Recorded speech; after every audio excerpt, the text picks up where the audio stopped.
Du rêve, de l'imagination et de la haute technologie. Le tunnel sous la Manche est l'un des projets les plus fous, les plus ambitieux que l'humanité ait jamais réalisé. Un ouvrage pharaonique évalué à plus de 14 milliards d'euros. C'est un projet qui fait rêver les ingénieurs et puis quand même en partie les populations depuis 2 siècles. Pendant 8 ans, 7 jours sur 7 et 24 heures sur 24, ce projet a mobilisé jusqu'à 12 000 ingénieurs, ouvriers et techniciens, français et anglais. Un chantier de renommée planétaire. On a fait notre job, normalement, je crois qu'on l'a bien fait. On est fiers de ce qu'on a fait. 11 foreuses gigantesques, créées sur mesure, ont creusé 3 tunnels de 50 km, dont 38 sous le niveau de la mer. Le tunnel sous la Manche, c'est le tunnel sous-marin le plus long du monde. Un exploit réalisé avec une technologie de pointe, bravant tous les obstacles. Tant que les choses ne sont pas faites, on n'est jamais sûr d'avoir pensé à tout. On peut avoir un doute. Aujourd'hui, le tunnel sous la Manche abrite le système de transport le plus sophistiqué au monde. Il accueille 360 trains par jour.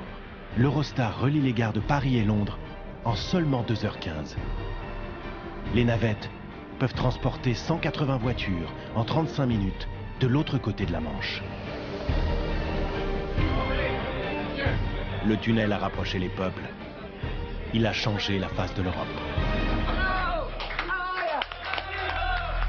Les Britanniques adorent le tunnel.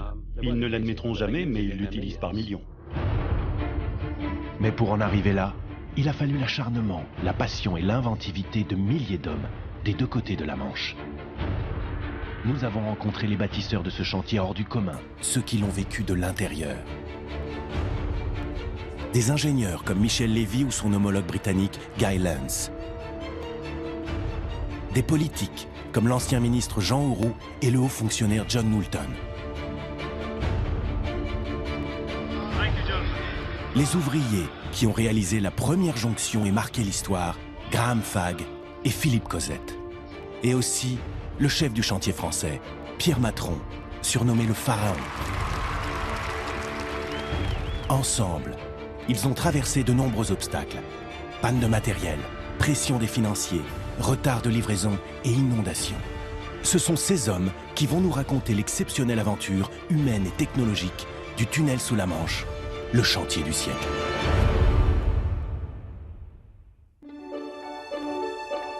Le cap Griné, dans le Pas-de-Calais, côté français. En face, visible à l'œil nu, les falaises Shakespeare du sud de l'Angleterre. À cet endroit, seulement 35 km séparent les côtes des 2 pays. Relier l'Angleterre au continent, c'est un rêve qui ne date pas d'hier. En réalité, il a plus de 200 ans. 1801, l'ingénieur français Jacques-Joseph Mathieu imagine déjà un tunnel composé de 2 galeries superposées. Au milieu, une île artificielle pour permettre une halte aux voyageurs qui viendraient en calèche. 32 ans plus tard, le français Aimé Thomé de Gamon conçoit le projet d'un tunnel ferroviaire foré qui intéresse même Napoléon III et la reine Victoria. Mais la guerre de 1870 mettra le projet en veilleuse. 1880, le forage démarre finalement du côté français et anglais, mais il est stoppé par le Parlement britannique. Il en restera 3,5 km de galerie, comme symbole d'un rêve inaccessible.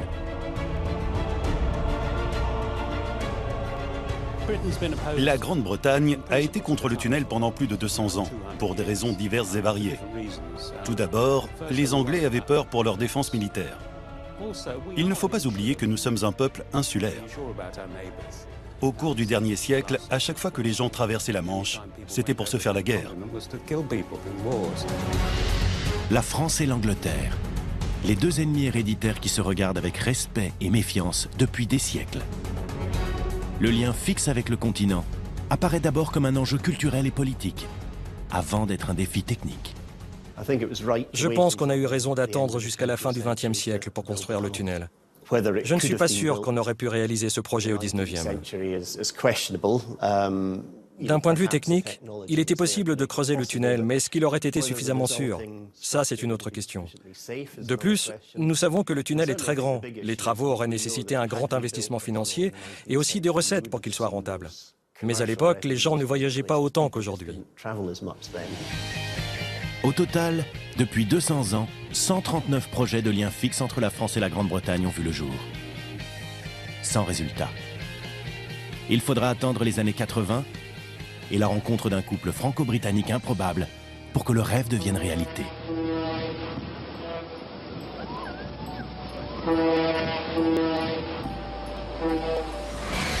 1981, à Paris, le socialiste François Mitterrand est élu président de la République.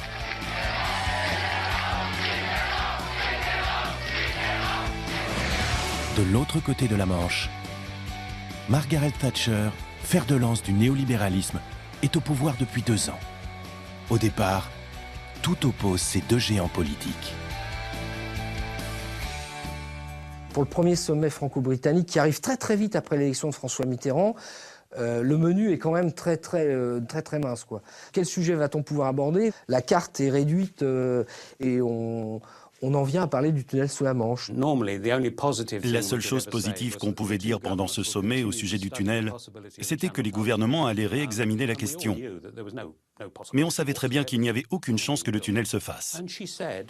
Et là, Margaret Thatcher a dit, à la surprise de tout le monde, « Pourquoi empêcher le secteur privé de construire ce lien fixe s'il le désire ?» Et elle a ajouté, « Je me suis toujours dit que ça serait une très bonne chose d'aller en voiture en France. » Sa réponse nous a tous laissés sans voix. Pourquoi pas? La réaction de la Dame de Fer surprend tout son monde et va lancer la machine.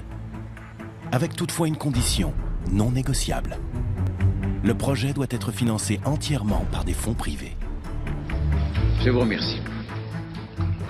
Madame Thatcher, enfin le gouvernement anglais, avait envie de montrer qu'il faisait de grands projets aussi à la philosophie libérale. Et que Mitterrand, qui avait commencé à engager le Louvre, l'Arche de la Défense, voulait aussi marquer son temps par de grandes réalisations. Mais avec une philosophie plus socialiste, si vous voulez. Et le compromis, c'était oui, on fait le tunnel. Oui, l'Angleterre n'est pas une île, mais ce ne sont pas les États qui paieront. Ce sont les capitaux privés qui financeront. C'était ça, le compromis. Donc voilà, l'idée, c'est que chacun a apporté, a fait la moitié du chemin. Et c'était d'ailleurs l'annonce de ce qui allait se passer sur le plan technique. Un appel à projets est alors lancé en avril 1985. Et 4 projets grandioses sont déposés seulement 6 mois plus tard. Les experts ont très peu de temps pour les examiner. Des difficultés sérieuses. Nous avions seulement 90 jours pour examiner ces 4 projets en détail. Mais l'étude s'est faite dans les 2 pays. Il y a d'abord Europont, un pont-tube de 38 km au-dessus de la mer. L'ensemble est soutenu par des pylônes aussi hauts que la Tour Eiffel. Estimé à 10 milliards d'euros, c'est le plus cher. Mais ce n'est pas son seul défaut. Il y a un trafic énorme et multiplier les obstacles, des piles de ponts, dans une région qui est souvent chargée de brouillard ou de brume, c'était des accidents assurés. Autre projet, Trans-Manche Express. 4 tunnels creusés sous la terre, 2 pour la route et 2 pour les réseaux ferroviaires. Pour vérifier sa faisabilité, des études psychologiques sont même lancées. Quand vous êtes dans un parking souterrain, quand vous descendez 4 ou 5 niveaux, vous commencez à fatiguer. Là, c'est 3 ou 4 fois plus. Et donc, les psychologues me disaient que certaines personnes, et notamment, excusez-moi, des femmes, auraient eu un moment de panique et auraient posé la voiture et seraient remontées en courant. Hein. 3e projet, Euroroute, le plus spectaculaire sans doute. C'est un ensemble de ponts et de tunnels qui relient 2 îles artificielles. C'était séduisant, un pont sur 4 ou 5 km, une île artificielle circulaire, avec des duty-free, des anneaux pour mettre des yachts. C'était ce projet qui avait séduit Mitterrand. Enfin, le projet d'une liaison ferroviaire baptisée Eurotunnel. 3 tunnels de 50 km creusés sous la Manche. C'est celui-ci qui emporte l'adhésion des experts, en raison de son coût, mais au grand regret de la Dame de Fer. Je crois qu'elle était surprise et un peu déçue quand nous lui avons annoncé le choix de la Commission. Elle aurait préféré le tunnel routier. En réalité, elle avait peur que les syndicats de cheminots nous prennent en otage en faisant grève. Mais ça n'a pas été le cas. Margaret Thatcher n'est pas la seule à être déçue. En réalité, François Mitterrand lui aussi hésite encore. Jusqu'à la veille de la première signature du projet, à Lille. La veille d'aller signer, il me téléphone le soir et il me dit, écoutez, vous m'avez un peu intoxiqué avec votre ferroviaire et votre tunnel, moi je veux le routier, donc demain je n'y vais pas. Je dis, le gouvernement anglais, tout est prêt. Et il me dit non, je n'y vais pas. Il m'a téléphoné 2 fois ce soir-là et ce qui a emporté la décision, donc il a fini par me donner raison, c'était le juriste qui s'est rendu compte avec mes arguments, que ces 2 îles étaient dans les eaux internationales et qu'il fallait des accords formels d'une 50aine de pays et qu'un seul septennat, même 2, ne pourrait pas arriver à les obtenir. Le 20 janvier 1986, à l'hôtel de ville de Lille, Mitterrand et Thatcher annoncent que le projet d'un tunnel ferroviaire entre la France et l'Angleterre aura bien lieu. Les 2 chefs d'État vont finalement approuver un projet qu'aucun des 2 n'avait choisi. C'est leur dernier compromis. J'ai l'honneur de vous informer que la Grande-Bretagne et la France ont décidé aujourd'hui de relier leurs 2 pays. Le rêve va devenir réalité. Pourtant, la Dame de Fer prévient, en français dans le texte. C'est un défi. Espérons que nos ouvriers, nos entreprises, nos nations se lèveront à sa hauteur. Du côté anglais, la signature d'un traité est prévue à Canterbury 3 semaines plus tard. L'ancien ministre Jean Auroux n'est pas au bout de ses peines. Aux côtés de son président, il doit aussi affronter les Anglais, farouchement opposés au tunnel. À Canterbury, la délégation française est fraîchement accueillie.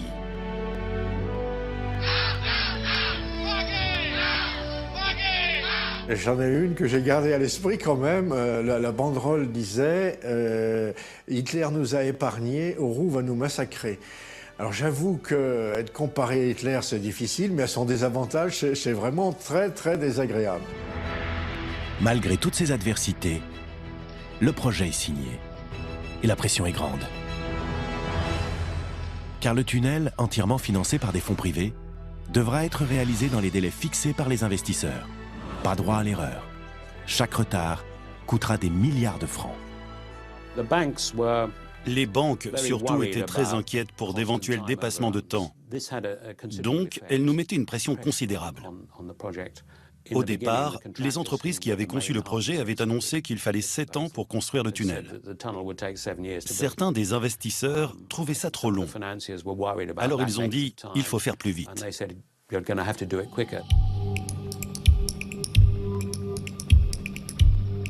La tâche qui attend les ingénieurs et les ouvriers est immense.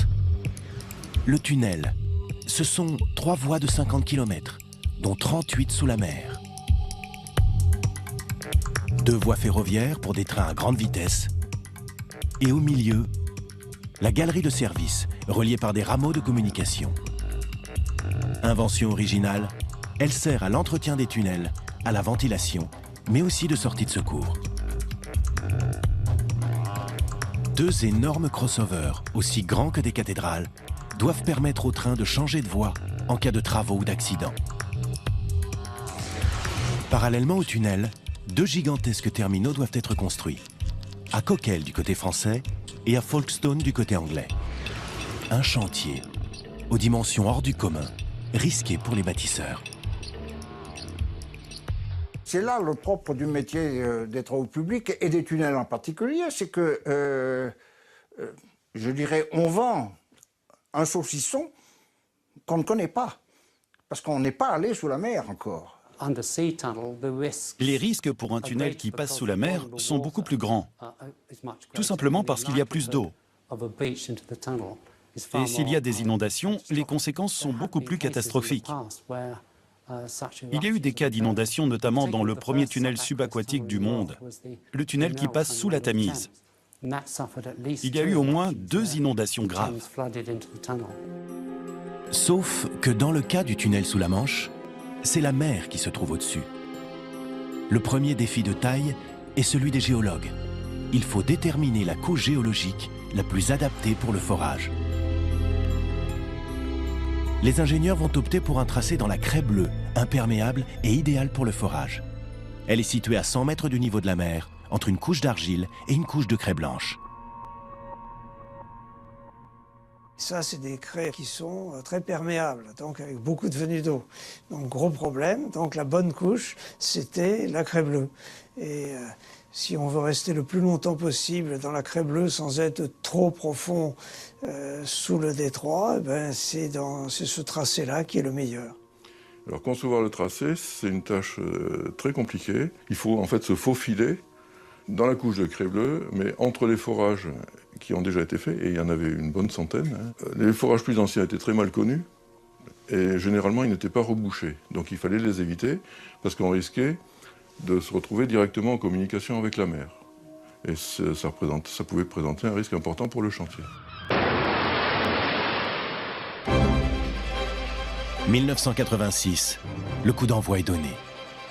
Le site français, le voici. Une immense plaine de 800 hectares aux alentours de Sangatte et Coquelles, 2 petites bourgades situées à 120 km de Lille et toutes proches de Calais.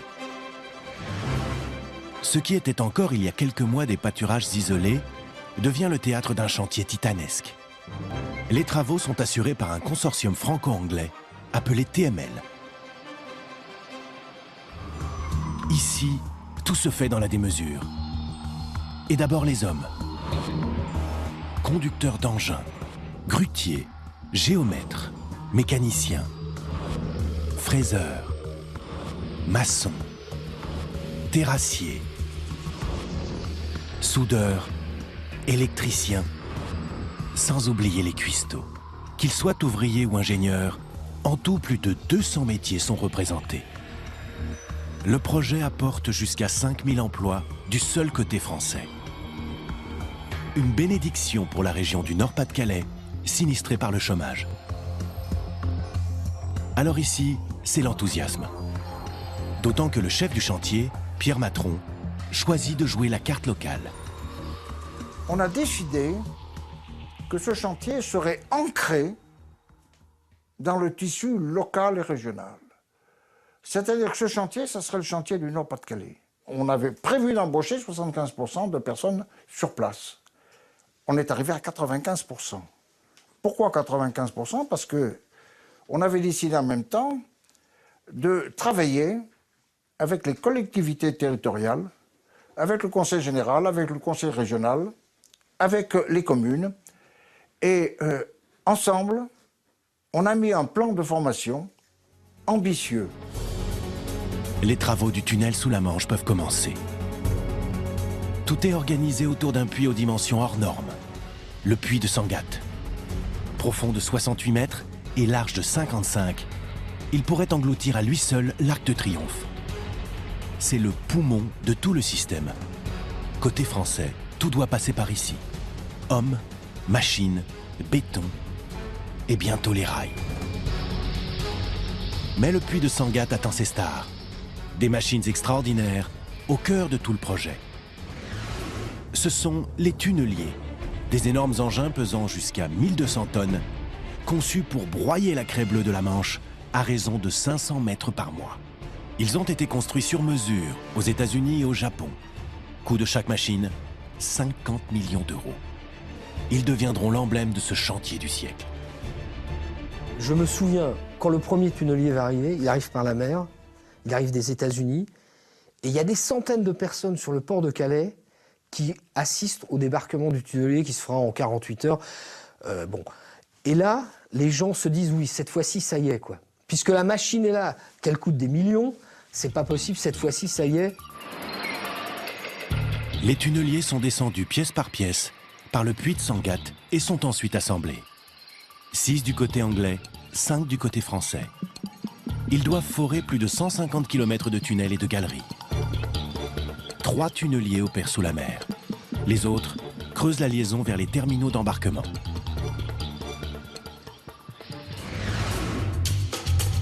La tête de forage, une broyeuse de 8 mètres de diamètre, la hauteur d'une maison de 2 étages. Les déblais sont ensuite évacués par une vis sans fin sur un tapis roulant. Direction les wagonnets d'évacuation, comme dans les mines. Un convoi de 250 mètres. Les quantités de roches à extraire sont considérables. En tout, plus de 3 fois la pyramide de Khéops. Du côté anglais, c'est à Folkestone que tout se passe. Au pied des falaises, cette plateforme, qui n'existait pas 1 an plus tôt. Elle est créée avec les déblais de roches extraits par les tunneliers et sert d'espace de stockage. Une idée de génie qui permet par la même occasion à l'Angleterre de s'agrandir de 36 hectares.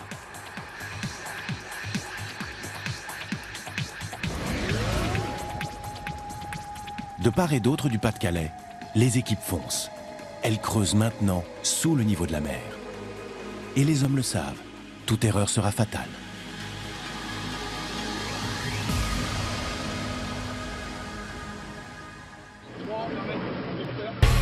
Les trains vont et viennent dans le tunnel. Ils évacuent la roche et amènent aussi son enveloppe, les voussoirs. Ces éléments en béton préfabriqué vont former une voûte extrêmement solide, une véritable armure. Les voussoirs sont posés un à un par un bras érecteur. Chacun d'eux est large d'1 mètre et pèse le poids d'un camion. Spécialement conçus pour le tunnel, leur béton est plus résistant que celui utilisé pour les centrales nucléaires. En tout, 1 million de tonnes de ce matériau très spécial a été utilisé, soit 3 fois l'Empire State Building à New York. C'est véritablement une usine, c'est mécanisé. Et le personnel qui est employé là, c'est je dirais un peu comme le personnel d'un sous-marin, ce sont des personnes très qualifiées. C'est du haut niveau. Pour chaque machine, un équipage de 35 hommes. Ils occupent leur poste pendant 8 heures, avant d'être relayés par une nouvelle équipe. Dans ce milieu 100% masculin, le tunnelier, c'est aussi la seule présence féminine sous terre. Tous les tunneliers ont des noms féminins, et je pense que le premier s'appelait Brigitte, parce que Brigitte, c'est le prénom de l'épouse de Pierre Matron. Brigitte, Catherine et Europa commencent à forer côté français. Au même moment, les travaux commencent aussi du côté anglais. La rencontre est prévue dans 2 ans, à 100 mètres sous la mer. Environ 3000 ouvriers de chaque côté de la Manche vont creuser 7 jours sur 7 et 24 heures sur 24. Qui arrivera le premier au point de jonction? C'est le début d'un véritable match qui oppose l'équipe anglaise en combinaison orange et les Français en beige. Les deux côtés, le chantier britannique et le chantier français, observaient de très près les progrès des uns et des autres. Il y avait une rivalité, ça ne faisait aucun doute. Vous savez bien qui étaient les meilleurs? Les Britanniques, bien sûr. Les Anglais sont les mêmes. Hein, les Anglais, quand on joue au rugby, je suis un fanat de rugby, j'ai beaucoup joué. Quand on est battu, ils vous serrent la main, les gens, good game. Hein. C'est très bien. Mais pendant le match, bon, il faut se méfier. Le chantier britannique démarre sans difficulté. Les Anglais avancent bien, et ce n'est pas qu'une question d'orgueil national. La compétition existait même entre les différentes équipes. Chaque équipe voulait être meilleure que la précédente, poser plus de voussoirs. Donc la compétition ne se jouait pas uniquement entre la France et la Grande-Bretagne, mais aussi entre les ouvriers. Il fallait poser un certain nombre de voussoirs et en fonction, on touchait des primes. Plus on posait de voussoirs, plus on gagnait de primes. Pour les Anglais, tout s'annonce plus facile. Leur terrain est plus régulier et ne montre pas de fissures. Les Français, en revanche, partent avec un lourd handicap. Leur terrain est très fragile et criblé de failles. Mais l'équipe de Pierre Matron a tout prévu. Là, le terrain est fracturé et la faille rejoint le niveau de la mer, donc l'eau s'infiltre, ou peut s'infiltrer. Donc nos tunneliers étaient conçus comme des sous-marins permettant de traverser ces failles. Le problème, c'est que des tunneliers capables de travailler sous 100 mètres de hauteur d'eau, ça n'existait pas. Et donc l'idée a été de construire ou de faire construire des prototypes de tunneliers qui seraient capables de travailler sous une pression de 100 mètres de hauteur d'eau. En utilisant de nouvelles machines spécialement conçues, les Français doivent essuyer les plâtres. Les pannes s'enchaînent et les retards s'accumulent. Et c'est surtout le tunnelier Brigitte qui pose problème. Je me souviens d'une panne, il y avait une dent qui avait cassé. Il a fallu sortir à l'extérieur et aller avec les marteaux-piqueurs le décoincer. Et ça a duré pendant 3 jours. On a décoincé toute la jupe pour pouvoir continuer notre travail. Il fallait être prêt pour tout. Il fallait, au claquement de doigts, il fallait que tout soit prêt. On ne pouvait pas se permettre le luxe de perdre 1 heure à attendre tel ou tel matériel. Les pannes, nombreuses, seront résolues, parfois même en concertation avec les constructeurs japonais et américains.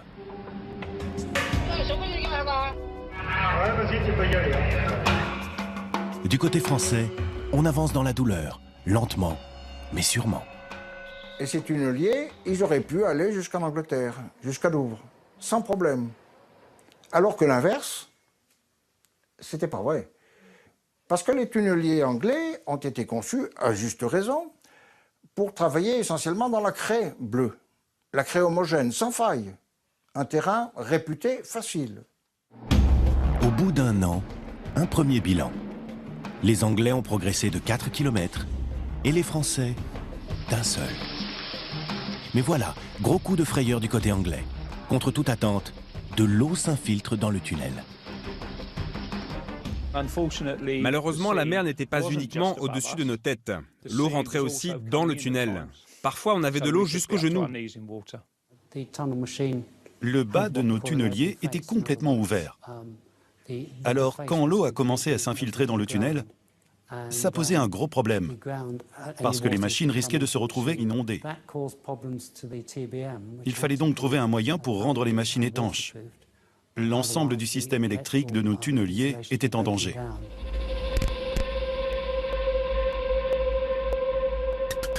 Le problème, dans le tunnel, tout fonctionne à l'électricité. Seule source d'énergie disponible sous terre. Il fallait surtout éviter que les pompes ne prennent l'eau, parce qu'elles devaient justement dégager l'eau du tunnel. Si les pompes avaient lâché, ça nous aurait vraiment causé de grandes difficultés. Une fois que le tunnel est noyé et que tous les appareils électriques sont hors service, il faut encore des années pour reprendre les travaux. J'ai compris qu'on avait un vrai problème. Comme la roche commençait à s'effriter sous l'effet des infiltrations, il nous fallait aussi solidifier la structure du tunnel avant de pouvoir poser de nouveaux voussoirs. Et ces travaux de stabilisation du terrain nous ont considérablement ralentis. Oubliez la compétition avec les Français. Pour les Anglais, il faut à tout prix sauver le projet. La pression est grande. Les banquiers regardent la montre. Les délais étaient fixés par les contraintes financières. Et plus on mettait de temps à faire les choses, plus ça devenait cher. On était très stressé par les objectifs à tenir. Pour les Anglais, 1989 est l'année de tous les dangers. Pendant 9 mois, ils travaillent sous l'eau et perdent du temps.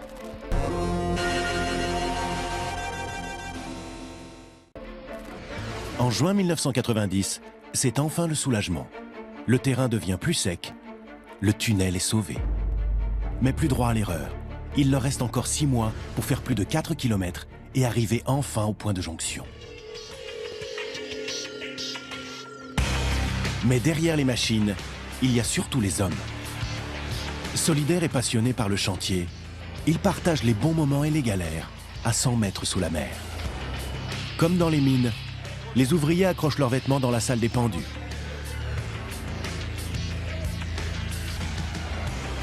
Ils déposent leurs jetons de présence sur un tableau. Des ascenseurs géants les amènent ensuite sous terre. Et c'est parti pour une journée de 8 heures de travail dans un milieu hostile. Lorsque j'ai commencé, je me suis dit qu'est-ce que je suis venu faire dans cette galère. Ouais, moi, j'avais toujours connu le travail extérieur et le fait d'aller travailler sur un tunnelier comme ça, sous terre, ça change carrément la vie. Puis là, vous enfoncez sous la terre, claustrophobe, s'abstenir quand même. Hein. Là, vraiment, moi, je... Plus le forage avance, plus les temps de trajet s'allongent. Vers la fin, Philippe et ses collègues passeront 1h30 dans des petits trains de service appelés draisines avant d'arriver sur leur lieu de travail, les tunneliers.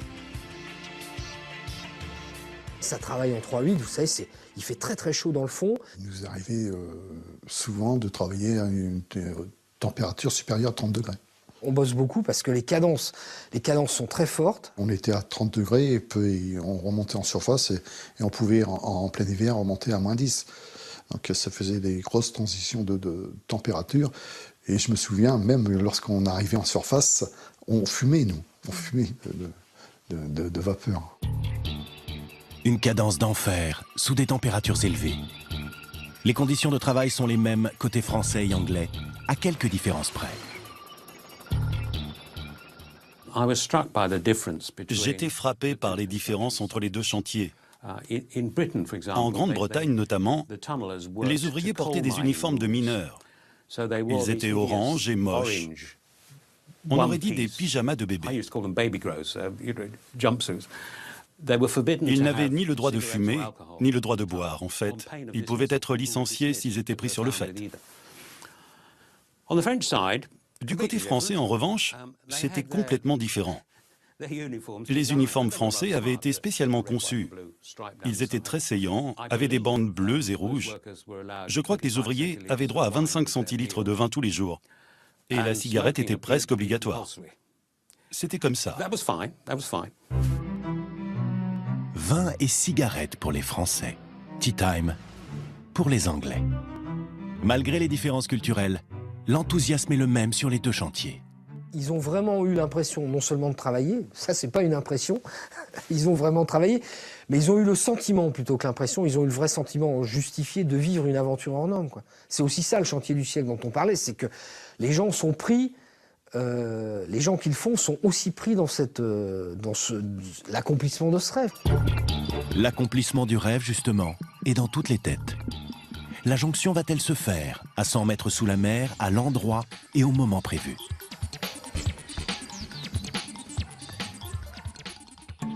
À l'approche du jour J, la tension monte aussi dans les bureaux des ingénieurs. La jonction est leur souci majeur et leur donne des sueurs froides. La plaisanterie traditionnelle des entreprises de tunnels dans le monde entier, c'est de dire si on ne se rencontre pas, on continue et vous avez 2 tunnels pour le prix d'un. Établir le tracé sous la mer est une tâche compliquée. Impossible d'utiliser le GPS car la liaison satellite ne passe pas sous terre. Pour réaliser la jonction, la marge d'erreur entre les deux tunnels est de seulement 2,50 mètres. Sinon, les trains ne pourront pas circuler à grande vitesse. On s'est aperçu que les Français trouvaient à peu près la même chose comme position du tunnelier français et les Anglais trouvaient une position qui était différente de 4 mètres dans le sens latéral. Le tunnel commençait à dévier de 4 mètres et on était encore à plusieurs kilomètres du percement. Des mesures sont faites régulièrement, segment par segment, à l'aide de rayons laser pour vérifier qu'on est sur la bonne voie. Et l'erreur peut venir de petits détails. C'est ce qui est arrivé côté anglais. Du côté britannique, nous avions un problème au départ, parce que nous prenions nos mesures sur un seul côté du tunnel. Mais la chaleur dans le tunnel faisait dévier les rayons laser, ce qui faussait nos mesures. Mais la difficulté d'une galerie de grande longueur comme ça, quand vous la creusez, c'est qu'une toute petite imprécision qui s'additionne à une autre imprécision, et ça tous les 100 mètres pendant comme ça 10 km, ça peut finir par aboutir à des difficultés de précision. Un risque de 4 mètres d'écart. L'erreur, qui aurait pu être fatale pour le projet, a été corrigée, mais le suspense demeure. Les inquiétudes sur la jonction vont subsister jusqu'à la fin. Tant que les choses ne sont pas faites, on n'est jamais sûr d'avoir pensé à tout. Donc même si on a fait le maximum, même si les gens sont très professionnels, même si on a vérifié, les choses ne sont pas faites, on peut avoir un doute.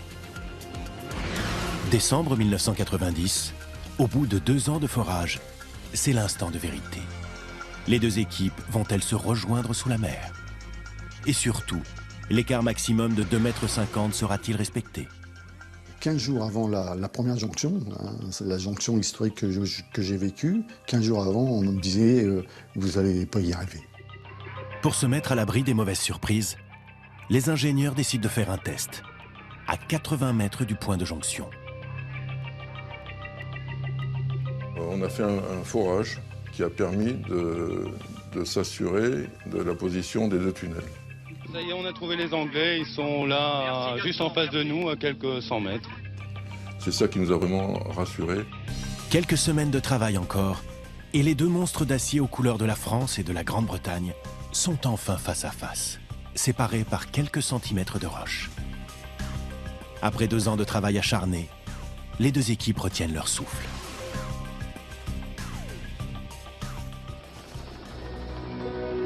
Le 12 décembre 1990. Tout est alors prêt pour le grand événement médiatique. Choisi par tirage au sort, c'est à Philippe Cosette du côté français et à Graham Fagg du côté anglais que revient l'honneur de franchir les derniers centimètres. C'était beaucoup plus difficile de casser les derniers centimètres de roche que je n'avais imaginé. Je transpirais. J'avais vraiment très chaud.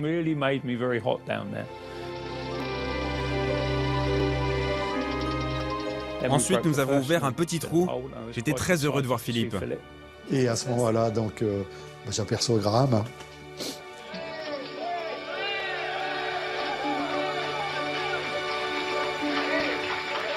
De l'autre côté, on me faisait signe, venez. Alors j'ai passé ma tête de l'autre côté. Et puis après, bon, c'est Graham qui a passé sa tête. Et puis on a fait le premier échange des drapeaux. Lui, il m'a dit « Bonjour mon ami ». Puis moi, je lui ai dit « Welcome to France » parce qu'on était bien en France.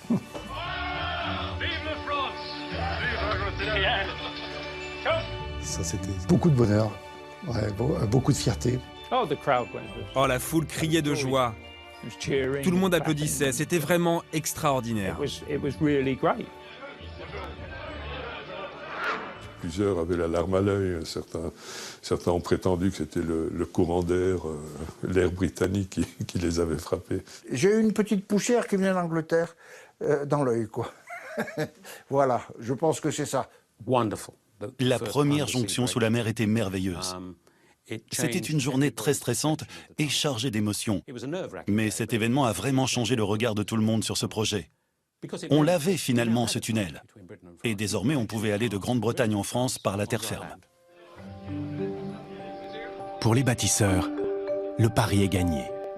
Il s'avère que l'écart d'alignement entre les deux parties de tunnel n'est que de 35 cm. L'Angleterre n'est plus une île. La poignée de main de Philippe Cosette et Graham Fagg, à 100 mètres sous la mer, a eu lieu exactement à 12 h, 12 minutes et 12 secondes. Reste une toute petite pointe d'amertume pour les Français. Le tunnelier anglais a dépassé le point de jonction et a franchi la frontière française. Je me souviens d'un dîner de fête, quand le chef du chantier français, Pierre Matron, s'est levé pour dire « Pour l'instant, le score est de 1-0 pour les Britanniques. Mais il reste encore une mi-temps. » Mais c'est pas fini. Ça ne fait que commencer.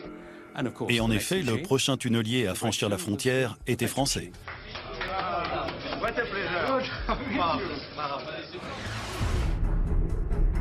Il reste les deux principaux tunnels ferroviaires à terminer.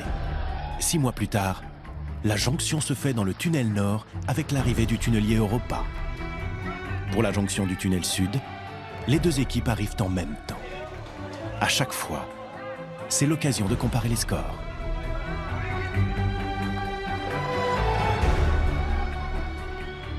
C'était un match que nous avons gagné sur certains tunnels, qu'on gagné sur d'autres.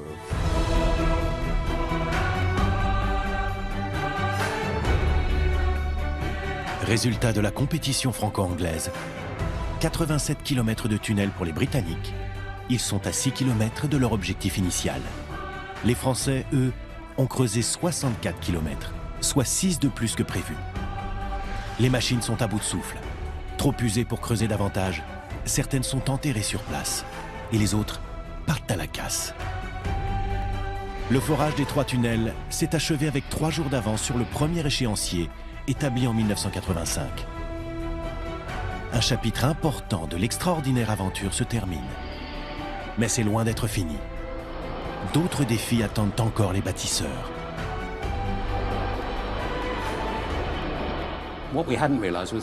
Ce que nous ne savions pas à l'époque, et je ne dis pas ça par manque de respect pour les ingénieurs, c'est que le forage était la partie facile du projet. Faire de ces tunnels un système de transport ferroviaire était un immense défi. Le but du projet était de construire un système de transport avec tout ce que ça implique. La jonction était évidemment une étape importante, mais c'était seulement une étape. Pour certains, le travail ne faisait que commencer. Toute l'infrastructure ferroviaire restait encore à construire.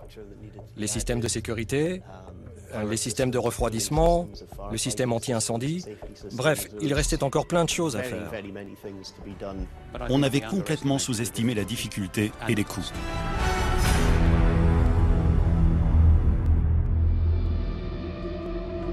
« 1992. Pour l'instant, il existe 3 tubes à l'état brut, forés dans la roche. Il s'agit maintenant d'en faire le système de transport sous-marin le plus sophistiqué du monde. Il devra accueillir 4 types de trains. L'Eurostar, train à grande vitesse pour relier Paris et Londres. 2 navettes, une pour les voitures, l'autre pour des camions poids lourds. Et les trains de marchandises, qui circulent surtout la nuit. Les trajets se feront de manière circulaire. Les trains vers l'Angleterre emprunteront toujours le tunnel nord, ceux en direction de la France, le tunnel sud. Les constructeurs ont 2 ans pour réaliser, équiper et mettre en service la ligne. Et tout est complexe, car l'ouvrage ne se limite pas à ces seuls tunnels. Il y a environ 420 ouvrages transversaux sur la totalité du tracé. Donc, ce qui fait en moyenne un ouvrage tous les 110 mètres. Et tout d'abord, les plus impressionnants. Les postes d'aiguillage, appelés crossovers. Immenses cathédrales souterraines de 155 mètres de long. Ces crossovers permettent au train de changer de voie en cas d'incident technique. Les galeries de communication sont également creusées entre les tunnels ferroviaires et la galerie de service. Elles sont sécurisées par des portes blindées. Pour permettre au train de circuler à 160 km/h, les concepteurs inventent un système original. Ces galeries transversales, appelées rameaux d'antipistonnement. Elles permettent d'absorber la pression de l'air.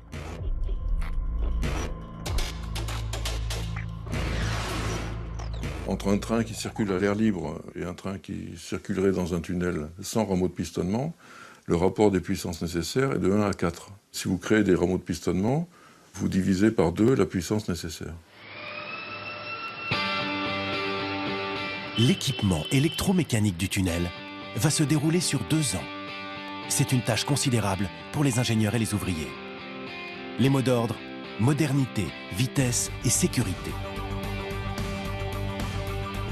Les ingénieurs doivent faire preuve d'imagination et inventer sans cesse des machines spéciales, adaptées aux besoins du tunnel. L'une des plus remarquables, le diplodocus. Cette machine de 60 mètres va nettoyer le tunnel avant la pose des rails. Donc cette machine est une machine tout à fait exceptionnelle. Elle était capable de bétonner avec une très grande qualité, une très grande précision et à très grande vitesse. Parallèlement à la pose des rails et de l'équipement électrique dans le tunnel, la conception des navettes ferroviaires est sur le point d'être finalisée. Là aussi, c'est du jamais vu. Pour ce tunnel, tout est fabriqué sur mesure. Concilier grande capacité, grande vitesse et normes de sécurité pose un véritable défi aux concepteurs. Au final, l'équipement électromécanique d'un seul wagon de navette est aussi complexe que celui d'une cabine d'un Boeing 747. Dans chaque wagon de navette, vous avez 50 km de câbles. Ce sont des wagons qui sont bourrés d'automatismes pour la ventilation, l'éclairage, la sécurité, la communication avec le conducteur, avec le chef de train. Les mises au point se succèdent, sans cesse. Chaque changement doit être validé par la commission intergouvernementale franco-britannique, très exigeante sur la sécurité. Un véritable casse-tête. Quand un bras de fer s'engage, il peut durer pendant des mois. Comme celui sur la largeur des portes intérieures des navettes. Pour être adaptées aux fauteuils roulants, elles doivent être élargies de 10 cm. Des matériels prototypes, ça vous coûte une fortune. Ce qui aurait été logique, c'est que quand Eurotunnel a présenté son projet, on sache exactement le type de matériel roulant, comment serait fait le shuttle, alors qu'il n'y avait rien. Pour les bâtisseurs, c'est le début d'une spirale infernale et d'une course. Ils doivent constamment s'adapter aux nouvelles consignes des commanditaires. Et ça va coûter très cher. Il y a eu trop de modifications et trop de changements du système qui était prévu. Avec le souci de l'ingénieur ou des responsables d'adapter les dernières techniques au point. Mais le problème, c'est qu'on a commandé les équipements de base. Ils sont là. Donc il faut les modifier ou les remplacer. C'est la voie ferrée la plus chère du monde. Franchement, les lignes à grande vitesse de TGV, c'est Paris-Roubaix, c'est les pavés du Nord à côté, quoi. Donc, mais ça coûte, c'est phénoménal d'avoir accepté sur des tronçons de 50 km qu'on pose des voies aussi chères. Les constructeurs l'ont reconnu, c'est de la folie, quoi. C'est de la mégalomanie, la folie des grandeurs. Folie des grandeurs, peut-être. Mais le tunnel est prévu pour devenir la voie ferrée la plus chargée au monde.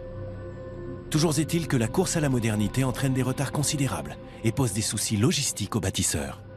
Un tunnel de 50 km, vous pouvez rentrer par un bout et simplement par l'autre bout. Vous ne pouvez pas accéder sur les côtés. Donc quand vous voulez changer un tuyau ou une vanne à un endroit donné, il faut envoyer un mobile, c'est-à-dire un train, et là on bloque le tunnel pour l'instant-là. Au fur et à mesure qu'on construisait le tunnel, on le définissait, on l'optimisait. Ce qui s'est passé, c'est que les constructeurs disaient « mais où est-ce que vous nous emmenez ? Qu'est-ce que vous voulez, quoi ?» Et Eurotunnel avait répondu à un moment, vous connaîtrez la définition du tunnel quand il sera mis en service. On était incapable, compte tenu des modifications en cours, incapable de faire un programme à l'avance. Incapable. On avançait au jour le jour. Là. Au moment où les bâtisseurs essaient coûte que coûte de tenir les délais, les terminaux d'embarquement des voitures et des camions émergent de la terre, des deux côtés de la Manche. Le terminal de Coquelles, côté français, représente l'équivalent de l'aéroport de Roissy. Et Folkestone, du côté anglais, fait 1/8 de l'aéroport de Heathrow à Londres. Pour construire ce terminal, les ingénieurs font même déplacer toute une forêt du Kent à laquelle les Anglais tiennent beaucoup. Les retards s'accumulent. Pour les responsables, c'est la course contre la montre. L'inauguration du tunnel est prévue pour 1993, en présence de la reine Elisabeth II et du président Mitterrand. Pas question de manquer ce rendez-vous. J'étais très nerveux à l'approche de l'inauguration. Vous savez, on ne peut pas simplement finir les travaux, passer un coup de fil à l'Élysée et à Buckingham Palace et leur dire « c'est terminé. Voulez-vous bien venir inaugurer le tunnel ?» Il faut les prévenir longtemps à l'avance. Et dans le cas du président Mitterrand et de la reine Elisabeth, il fallait les prévenir 2 ans à l'avance. Donc on devait être sûr que le tunnel soit terminé à ce moment-là. La pression est au maximum. Le rendez-vous crucial entre la France et la Grande-Bretagne est finalement reporté d'1 an. Le tunnel se fait attendre. 6 mai 1994. Enfin le grand jour. Le tunnel sous la Manche est enfin inauguré. La cérémonie a lieu au terminal de Coquel, en France. Les premiers passagers de la navette en provenance de Grande-Bretagne sont la reine d'Angleterre Elisabeth II et le président François Mitterrand. Un mois après le coup de ciseau, les trains commerciaux commencent à circuler. Le premier Eurostar part en novembre de la même année. Pour le tunnel sous la Manche, c'est l'heure du bilan. Si le projet est sans aucun doute un exploit technologique, il fait grincer des dents ses commanditaires. 1 an de retard et un dépassement de 8 milliards d'euros. Au total, le tunnel aura coûté 14,3 milliards. Quand j'ai dit au président d'Eurotunnel de l'époque, est-ce que vous ne pensez pas qu'il aurait fallu s'arrêter et que ça aurait permis de minimiser la dérive des coûts, il m'a dit, c'est juste, on aurait dû s'arrêter 1 an pour définir le projet, mais si on s'était arrêté, on ne serait jamais reparti. Après le casse-tête technologique et les déboires financiers, le tunnel sous la Manche n'est pas au bout de ses peines. Car au début du lancement, les passagers ne sont pas aussi nombreux que prévu. Ce qui inquiétait les gens, c'était surtout le risque d'inondation. Pour la simple et bonne raison que le tunnel se trouvait sous la mer. Résultat, la faiblesse des recettes coûte cher à environ 800 000 petits épargnants qui avaient acheté des actions Eurotunnel. Ils doivent faire face à des pertes considérables et même à la ruine pour ceux qui avaient misé toutes leurs économies. Ce sont eux, les grands perdants de l'épopée du tunnel sous la Manche. Aujourd'hui, les mêmes actions, elles valent 7, 8, 9, 20 fois moins. Ce n'est pas des gens fortunés qui ont mis leur prime X, Y et tout, qui ont tout mis sur les conseils de leurs banquiers, quoi. Mais petit à petit, le tunnel sous la Manche trouve sa place au milieu des ferries et des vols low cost qui relient la Grande-Bretagne au continent. Les difficultés du début se font vite oublier. Rapidité, sécurité et confort, les liaisons par le tunnel sont de plus en plus plébiscitées. Mais l'aventure ne s'arrête pas là. Un incident intervient tout au fond du tunnel. Le 18 septembre 1996, un convoi de camions doit relier la France et l'Angleterre. Un incendie éclate dans une remorque. Le train s'arrête à 19 km du portail français. À bord, 31 passagers et 2 membres d'équipage. Vous prenez de la vitesse avec un feu et avec la ventilation, vous ne faites qu'attiser le feu largement. Et donc, d'ailleurs, si vous arrêtez le convoi, eh ben, vous avez toute la fumée qui vous revient devant. Donc, je crois qu'il y a eu un sentiment de panique. Mais bon, le système tel qu'il avait été conçu, lui, il a parfaitement fonctionné. Le système de sécurité est au point. Dès qu'un feu est détecté, le train s'arrête au plus près des rameaux de communication et permet aux hommes de s'enfuir dans la galerie de service. Les 33 personnes ont passé plus de 25 minutes dans la fumée, mais en sont sortis indemnes. Bilan, aucun mort, mais des dégâts impressionnants. Pour les hommes du tunnel, c'est un épisode marquant. Évidemment, c'est impressionnant parce que il y avait des chemins de câbles qui avaient fondu. On s'est cru, c'était plein de sortes de toiles d'araignée, si vous voulez. On se croyait dans une grotte de sorcières. Puis après, il faisait très chaud. Très, très chaud. Ça a bien brûlé. Ça, c'est sûr, j'y suis descendu. Et c'était sacrément les galeries. C'est phénoménal, quoi. Le béton avait fondu, la ferraille s'était tordue. Bon, on ne voyait plus rien des wagons, des navettes, des camions. Hein. Il n'y avait plus que des carcasses déformées. Donc, on a dû je ne sais pas quelle température on a pu atteindre, mais on a passé les 1000 degrés. Hein. Pour tous ceux qui ont participé, ça nous a fait un choc, parce que bon, ce tunnel, c'est un peu notre bébé à nous. Et de le voir abîmé comme il était, jamais on pouvait imaginer que ça pouvait être, qu'un incendie pouvait avoir cet effet-là sur les parois d'un tunnel. Ça nous, vraiment, ça nous a touchés. Ouais. Les travaux de remise en service coûteront plus de 46 millions d'euros. Grâce au crossover, la circulation continue sur les autres tronçons. 12 ans plus tard, en septembre 2008, un deuxième incendie se déclare. C'est à nouveau un camion qui prend feu. Là encore, pas de mort. Malgré un système de sécurité déjà à la pointe du progrès, Eurotunnel y ajoute une mesure supplémentaire, par précaution. Quand on gère 20 millions de camions depuis l'ouverture du tunnel, ce risque existe. Nous l'avons traité en inventant un système d'extinction à l'intérieur du tunnel. C'est un système d'aspersion par de l'eau sous pression qui a pour effet de contenir le feu autour du camion qui brûle pour permettre aux services de sécurité d'intervenir et de l'éteindre de façon traditionnelle.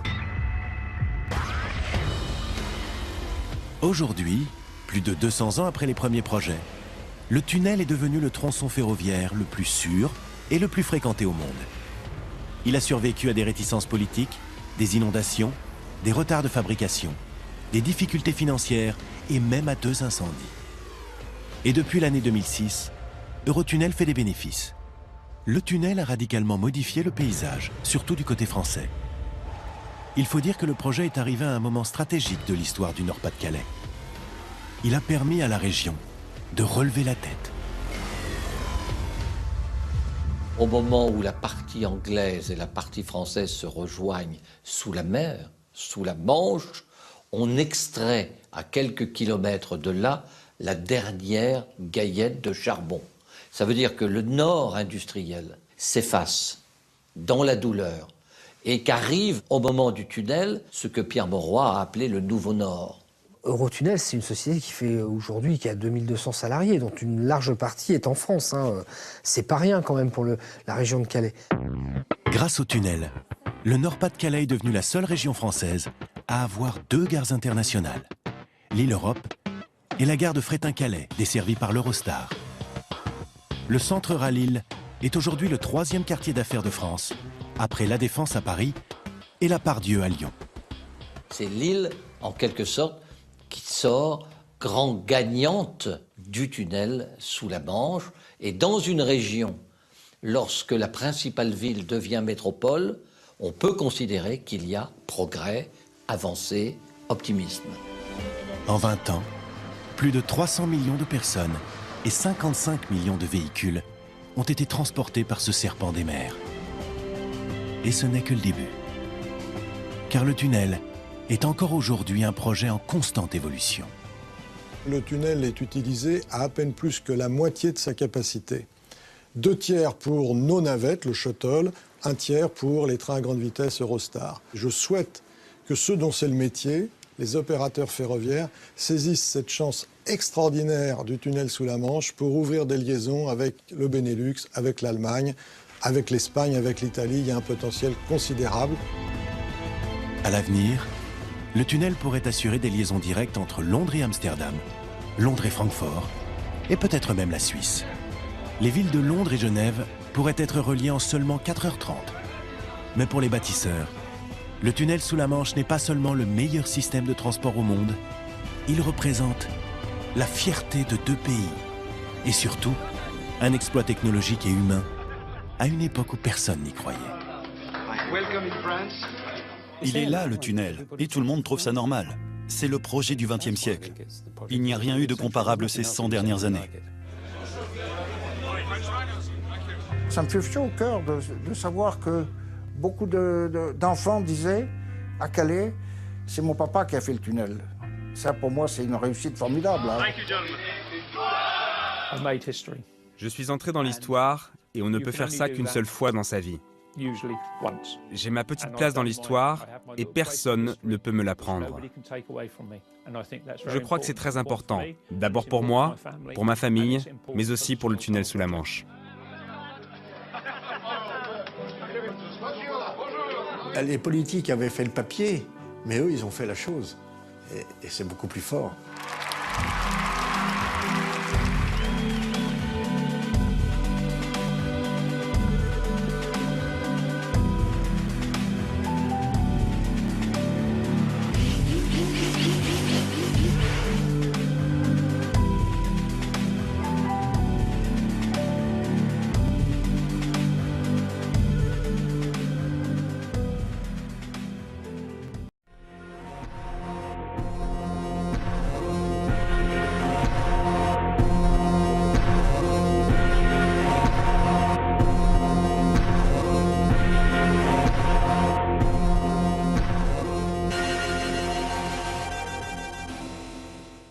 En face, visible à l'œil nu, les falaises Shakespeare du sud de l'Angleterre. À cet endroit, seulement 35 km séparent les côtes des deux pays. Relier l'Angleterre au continent, c'est un rêve qui ne date pas d'hier. En réalité, il a plus de 200 ans. 1801, l'ingénieur français Jacques-Joseph Mathieu imagine déjà un tunnel composé de 2 galeries superposées. Au milieu, une île artificielle pour permettre une halte aux voyageurs qui viendraient en calèche. 32 ans plus tard, le français Aimé Thomé de Gamon conçoit le projet d'un tunnel ferroviaire foré qui intéresse même Napoléon III et la reine Victoria. Mais la guerre de 1870 mettra le projet en veilleuse. 1880, le forage démarre finalement du côté français et anglais, mais il est stoppé par le Parlement britannique. Il en restera 3,5 km de galeries, comme symbole d'un rêve inaccessible.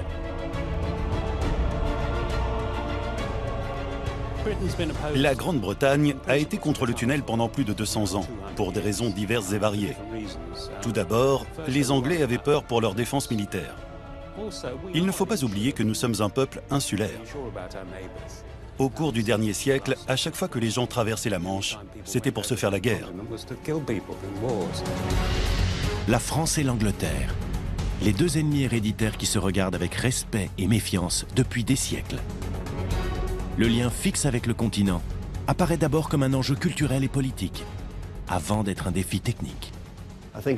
Je pense qu'on a eu raison d'attendre jusqu'à la fin du XXe siècle pour construire le tunnel. Je ne suis pas sûr qu'on aurait pu réaliser ce projet au XIXe. Exploit, réalisé avec une technologie de pointe, bravant tous les obstacles. Tant que les choses ne sont pas faites, on n'est jamais sûr d'avoir pensé à tout. On peut avoir un doute. Aujourd'hui, le tunnel sous la Manche abrite le système de transport le plus sophistiqué au monde. Il accueille 360 trains par jour. L'Eurostar relie les gares de Paris et Londres en seulement 2h15. Les navettes peuvent transporter 180 voitures en 35 minutes de l'autre côté de la Manche. Le tunnel a rapproché les peuples. Il a changé la face de l'Europe. Les Britanniques adorent le tunnel. Ils ne l'admettront jamais, mais ils l'utilisent par millions. Mais pour en arriver là, il a fallu l'acharnement, la passion et l'inventivité de milliers d'hommes des deux côtés de la Manche. Nous avons rencontré les bâtisseurs de ce chantier hors du commun, ceux qui l'ont vécu de l'intérieur. Des ingénieurs comme Michel Lévy ou son homologue britannique Guy Lance. Des politiques comme l'ancien ministre Jean Auroux et le haut fonctionnaire John Moulton. Les ouvriers qui ont réalisé la première jonction et marqué l'histoire, Graham Fagg et Philippe Cosette. Et aussi le chef du chantier français, Pierre Matron, surnommé le Pharaon. Ensemble, ils ont traversé de nombreux obstacles. Panne de matériel, pression des financiers, retard de livraison et inondations. Ce sont ces hommes qui vont nous raconter l'exceptionnelle aventure humaine et technologique du tunnel sous la Manche, le chantier du siècle.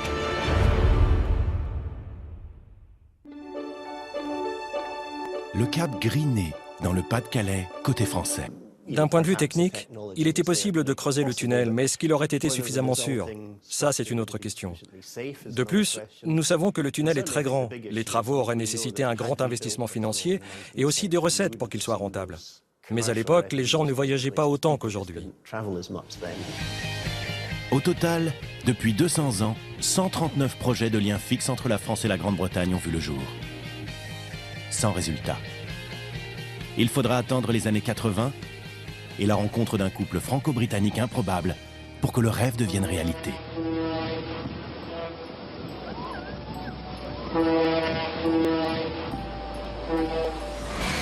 1981, à Paris, le socialiste François Mitterrand est élu président de la République.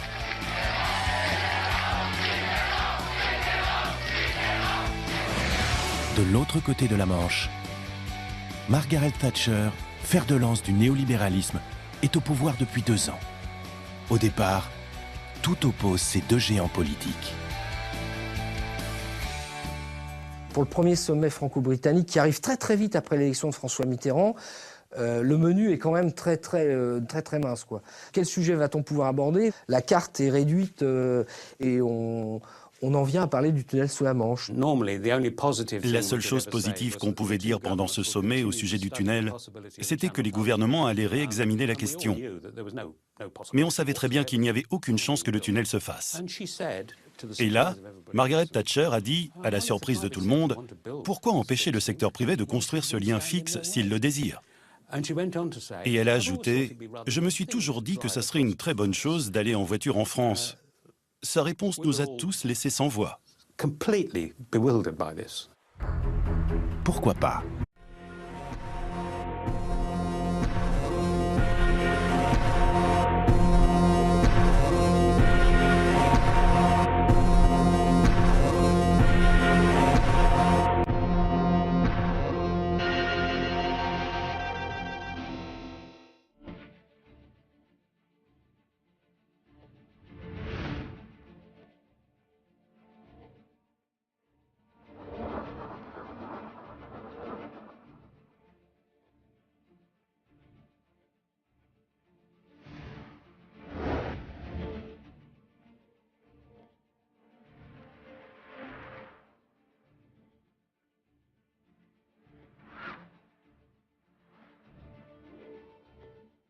Du rêve, de l'imagination et de la haute technologie. Le tunnel sous la Manche est l'un des projets les plus fous, les plus ambitieux que l'humanité ait jamais réalisé. Un ouvrage pharaonique évalué à plus de 14 milliards d'euros. C'est un projet qui fait rêver les ingénieurs et puis quand même en partie les populations depuis 2 siècles. Pendant 8 ans, 7 jours sur 7 et 24 heures sur 24, ce projet a mobilisé jusqu'à 12 000 ingénieurs, ouvriers et techniciens, français et anglais. Un chantier de renommée planétaire. On a fait notre job, normalement, je crois qu'on l'a bien fait, on est fiers de ce qu'on a fait. 11 foreuses gigantesques, créées sur mesure, ont creusé 3 tunnels de 50 km, dont 38 sous le niveau de la mer.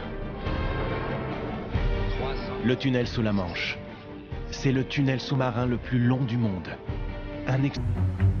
La réaction de la Dame de Fer surprend tout son monde et va lancer la machine. Avec toutefois une condition non négociable. Le projet doit être financé entièrement par des fonds privés. Je vous remercie. Madame Thatcher, enfin le gouvernement anglais, avait envie de montrer qu'il faisait de grands projets aussi à la philosophie libérale. Et que Mitterrand, qui avait commencé à engager le Louvre, l'Arche de la Défense, voulait aussi marquer son temps par de grandes réalisations. Mais avec une philosophie plus socialiste, si vous voulez. Le compromis, c'était oui, on fait le tunnel. Oui, l'Angleterre n'est pas une île, mais ce ne sont pas les États qui paieront. Ce sont les capitaux privés qui financeront. C'était ça, le compromis. Donc voilà, l'idée, c'est que chacun a apporté, a fait la moitié du chemin. Et c'était d'ailleurs l'annonce de ce qui allait se passer sur le plan technique. Un appel à projet est alors lancé en avril 1985. Et 4 projets grandioses sont déposés seulement 6 mois plus tard. Les experts ont très peu de temps pour les examiner.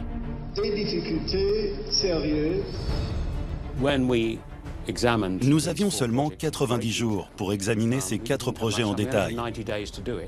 Mais l'étude s'est faite dans les 2 pays. Il y a d'abord Europont, un pont-tube de 38 km au-dessus de la mer. L'ensemble est soutenu par des pylônes aussi hauts que la Tour Eiffel.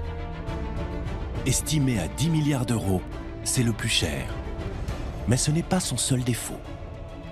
Il y a un trafic énorme et multiplier des obstacles, des piles de ponts, dans une région qui est souvent chargée de brouillard ou de brume, c'était des véritables matchs qui opposent l'équipe anglaise en combinaison orange et les Français en beige. Les 2 côtés, le chantier britannique et le chantier français, observaient de très près les progrès des uns et des autres. Il y avait une rivalité, ça ne faisait aucun doute. Vous savez bien qui étaient les meilleurs. Les Britanniques, bien sûr. Ben, les Anglais sont les mêmes. Hein, vous savez, les Anglais, quand on joue au rugby, je suis un fanat de rugby, j'ai beaucoup joué. Quand on est battu, ils vous serrent la main en disant « good game ». Hein. C'est très bien. Mais pendant le match, bon, il faut se méfier. Le chantier britannique démarre sans difficulté. Les Anglais avancent bien, et ce n'est pas qu'une question d'orgueil national. La compétition existait même entre les différentes équipes. Chaque équipe voulait être meilleure que la précédente, poser plus de voussoirs. Donc la compétition ne se jouait pas uniquement entre la France et la Grande-Bretagne, mais aussi entre les ouvriers. Il fallait poser un certain nombre de voussoirs et en fonction, on touchait des primes. Plus on posait de voussoirs, plus on gagnait de primes. Pour les Anglais, tout s'annonce plus facile. Leur terrain est plus régulier et ne montre pas de fissures. Les Français, en revanche, partent avec un lourd handicap. Leur terrain est très fragile et criblé de failles. Mais l'équipe de Pierre Matron a tout prévu. Là, le terrain est fracturé et la faille rejoint le niveau de la mer, donc l'eau s'infiltre, ou peut s'infiltrer. Donc nos tunneliers étaient conçus comme des sous-marins permettant de traverser ces failles. Le problème, c'est que des tunneliers capables de travailler sous 100 mètres de hauteur d'eau, ça n'existait pas. Et donc, l'idée a été de construire ou de faire construire des prototypes de tunneliers qui seraient capables de travailler sous une pression de 100 mètres de hauteur d'eau. En utilisant de nouvelles machines spécialement conçues, les Français doivent essuyer les plâtres. Les pannes s'enchaînent et les retards s'accumulent. Et c'est surtout le tunnelier Brigitte qui pose problème. Je me souviens d'une panne, il y avait une dent qui avait cassé. Il a fallu sortir à l'extérieur et aller avec les marteaux-piqueurs le décoincer. Ça a duré pendant 3 jours. On a décoincé toute la jupe pour pouvoir continuer notre travail. Il fallait être prêt pour tout. Il fallait, au claquement de doigts, il fallait que tout soit prêt. On ne pouvait pas se permettre le luxe de perdre 1 heure à attendre. Et les 2 monstres d'acier aux couleurs de la France et de la Grande-Bretagne sont enfin face à face, séparés par quelques centimètres de roche. Après 2 ans de travail acharné, les 2 équipes retiennent leur souffle.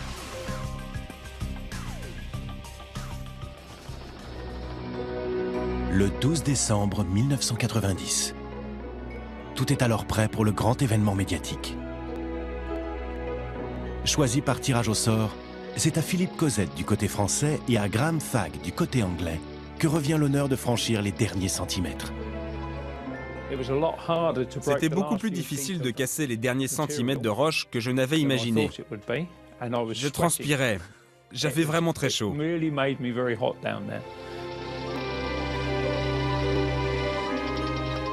Ensuite, nous avons ouvert un petit trou. J'étais très heureux de voir Philippe. Et à ce moment-là, donc, j'aperçois Graham.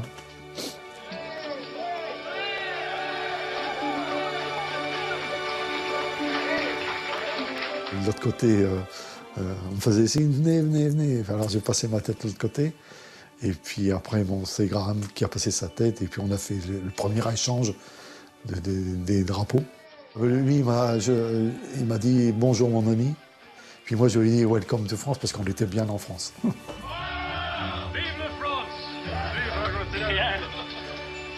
Ça, c'était beaucoup de bonheur, ouais, beaucoup de fierté. Oh, la foule criait de joie. Tout le monde applaudissait. C'était vraiment extraordinaire.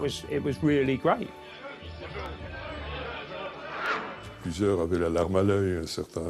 Certains ont prétendu que c'était le courant d'air, l'air britannique qui les avait frappés. J'ai eu une petite poussière qui venait d'Angleterre dans l'œil, quoi. Voilà, je pense que c'est ça. La première jonction sous la mer était merveilleuse. C'était une journée très stressante et chargée d'émotions. Mais cet événement a vraiment changé le regard de tout le monde sur ce projet. On l'avait finalement, ce tunnel. Et désormais, on pouvait aller de Grande-Bretagne en France par la terre ferme.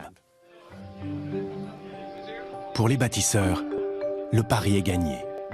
Il s'avère que l'écart d'alignement entre les deux parties de tunnel n'est que de 35 cm. L'Angleterre n'est plus une île. La poignée de main de Philippe Cosette et Graham Fagg, à 100 mètres sous la mer, a eu lieu exactement à 12 heures, 12 minutes et 12 secondes. Reste une toute petite pointe d'amertume pour les Français. Le tunnelier anglais a dépassé le point de jonction et a franchi la frontière française.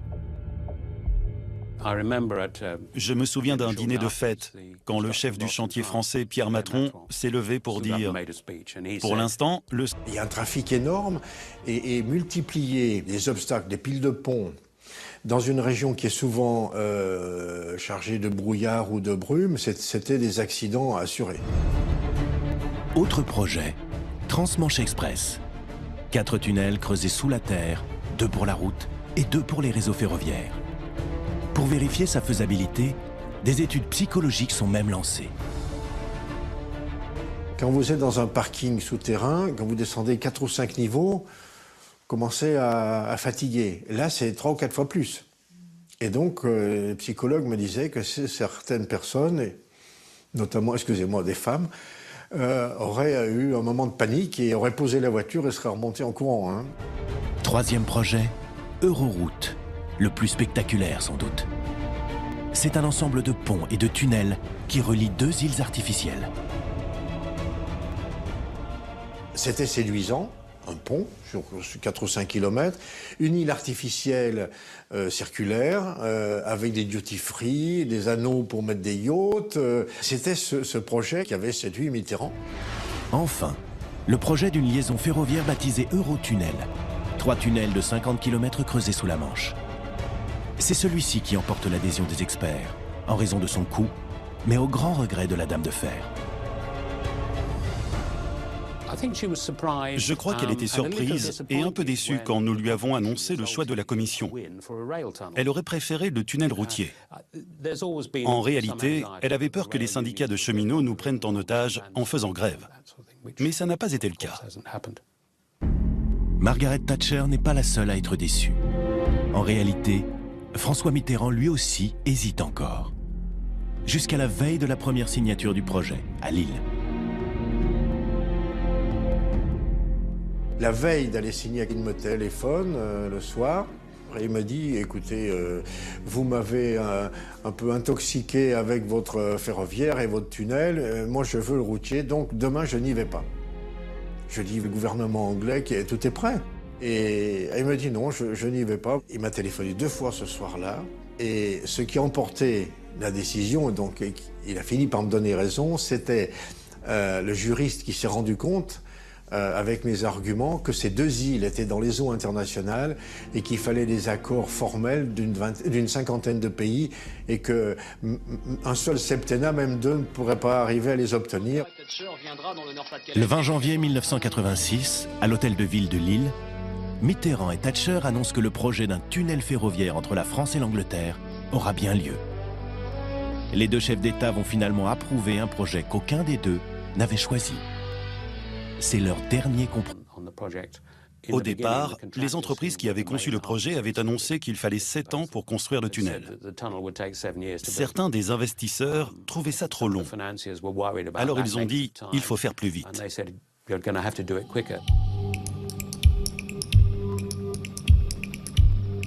La tâche qui attend les ingénieurs et les ouvriers est immense.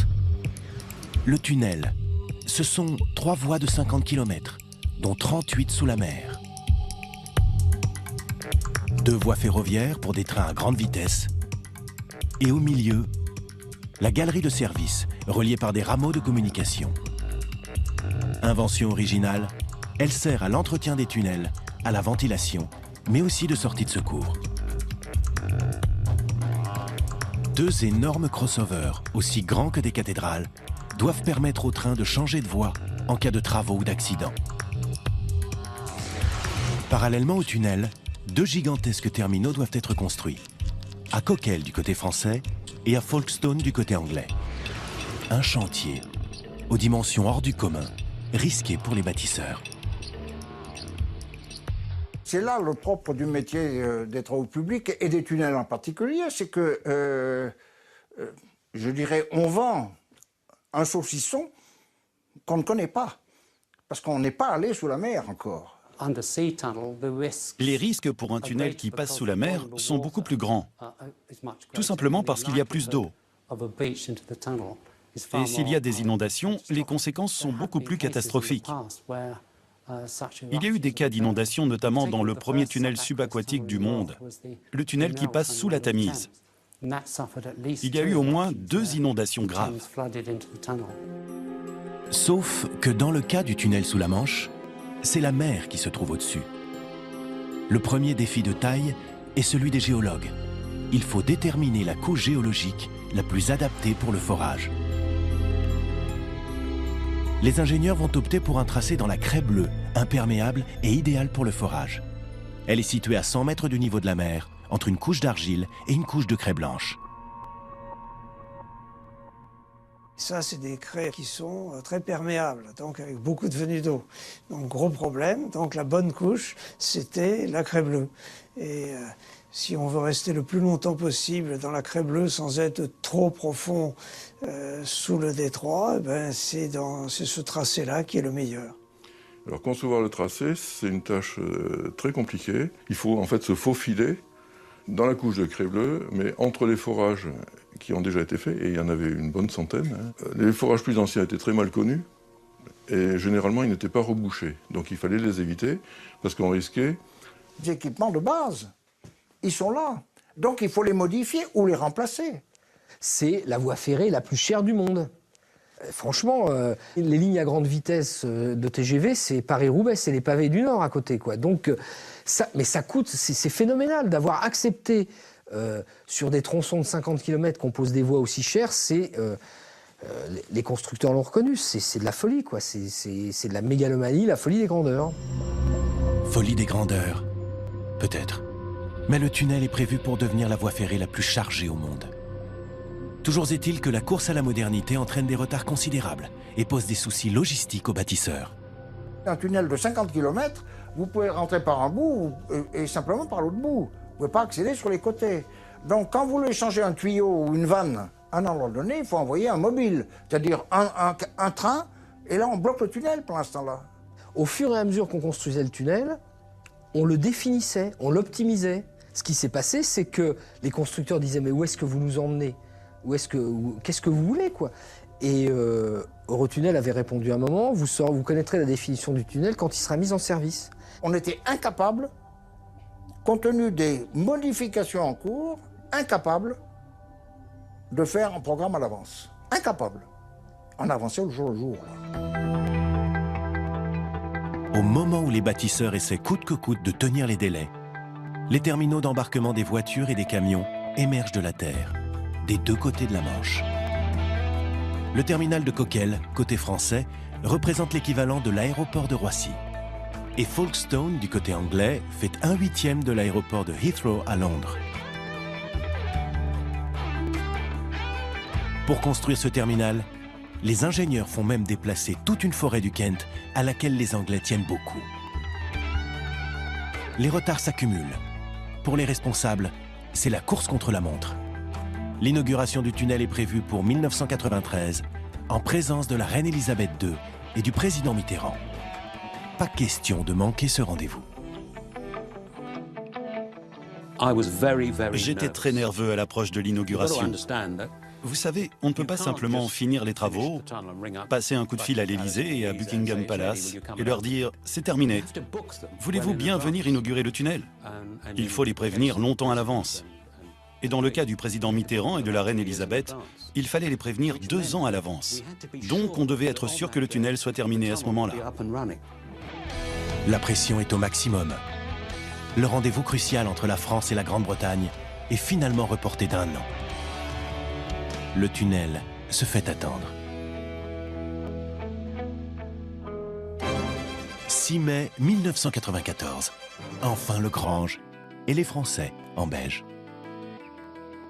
Les deux côtés, le chantier britannique et le chantier français, observaient de très près les progrès des uns et des autres.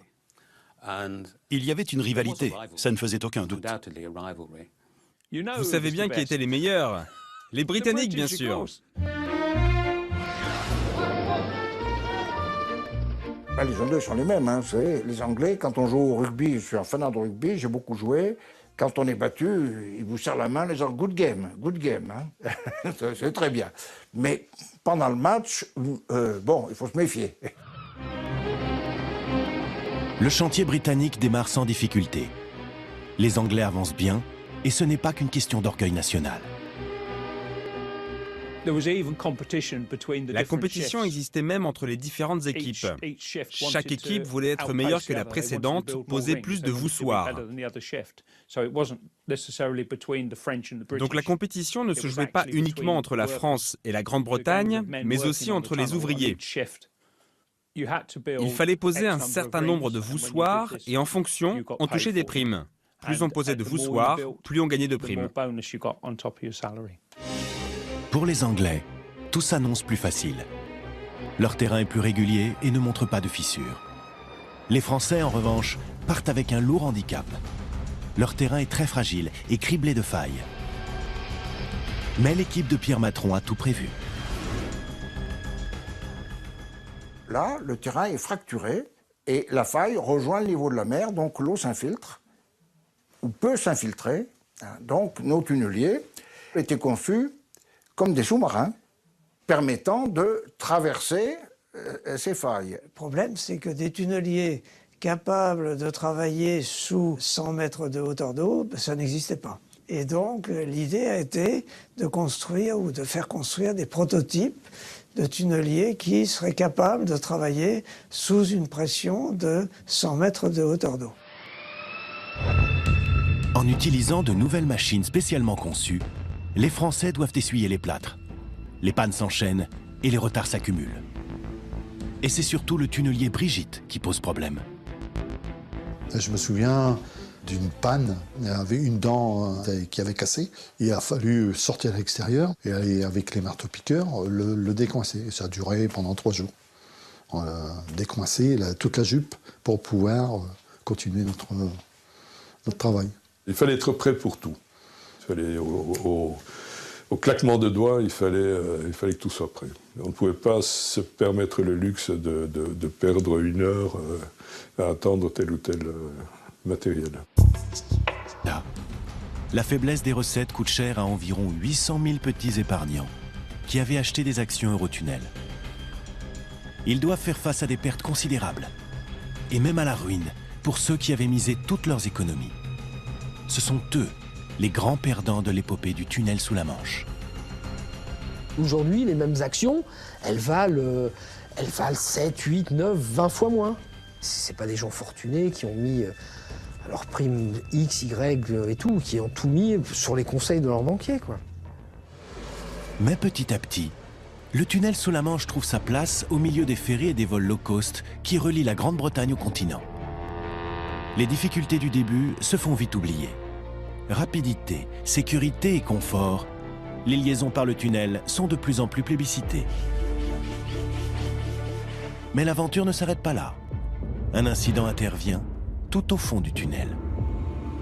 Le 18 septembre 1996, un convoi de camions doit relier la France et l'Angleterre. Un incendie éclate dans une remorque. Le train s'arrête à 19 km du portail français. À bord, 31 passagers et 2 membres d'équipage.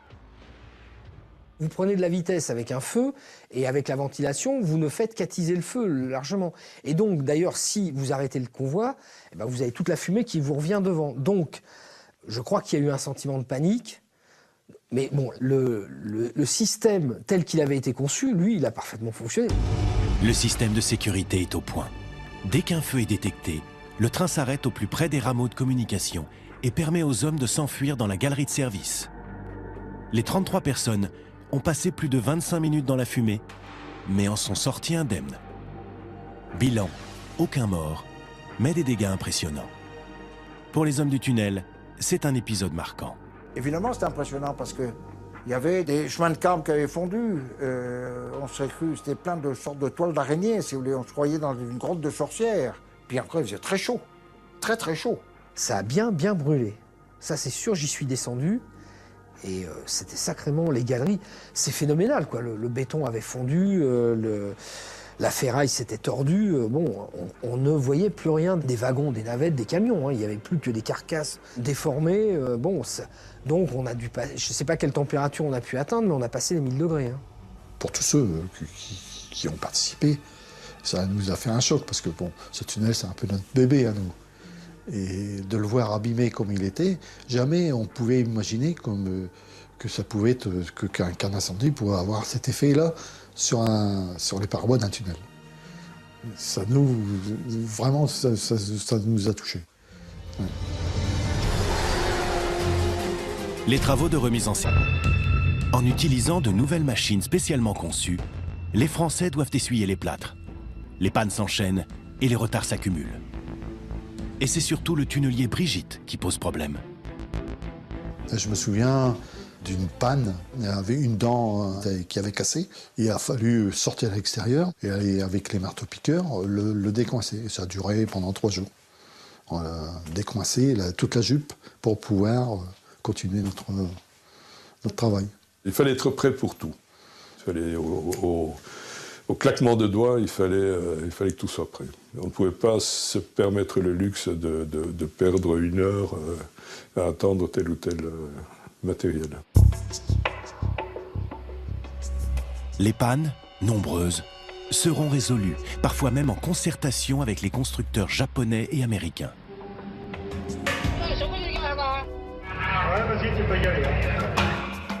Du côté français, on avance dans la douleur, lentement, mais sûrement. Et ces tunneliers, ils auraient pu aller jusqu'en Angleterre, jusqu'à Douvres, sans problème. Alors que l'inverse, c'était pas vrai. Parce que les tunneliers anglais ont été conçus, à juste raison, pour travailler essentiellement dans la craie bleue. La craie homogène, sans faille. Un terrain réputé facile. Au bout d'1 an, un premier bilan. Les Anglais ont progressé de 4 km et les Français d'un seul. Mais voilà, gros coup de frayeur du côté anglais. Contre toute attente, de l'eau s'infiltre dans le tunnel. Malheureusement, la mer n'était pas uniquement au-dessus de nos têtes. L'eau rentrait aussi dans le tunnel. Parfois, on avait de l'eau jusqu'aux genoux. Le bas de nos tunneliers était complètement ouvert. Alors, quand l'eau a commencé à s'infiltrer dans le tunnel, ça posait un gros problème, parce que les machines risquaient de se retrouver inondées.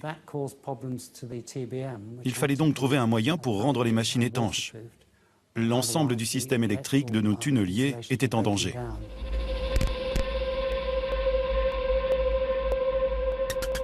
Le problème, dans le tunnel, tout fonctionne à l'électricité. Seule source d'énergie disponible sous terre.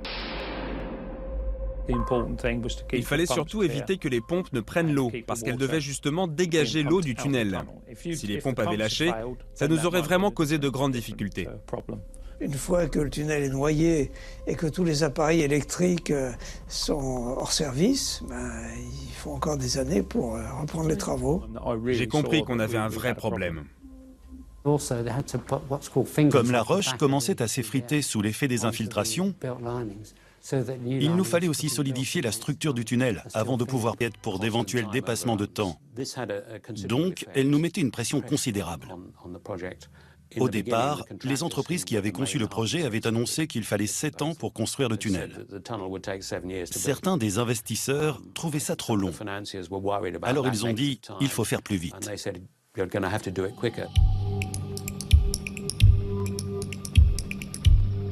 La tâche qui attend les ingénieurs et les ouvriers est immense.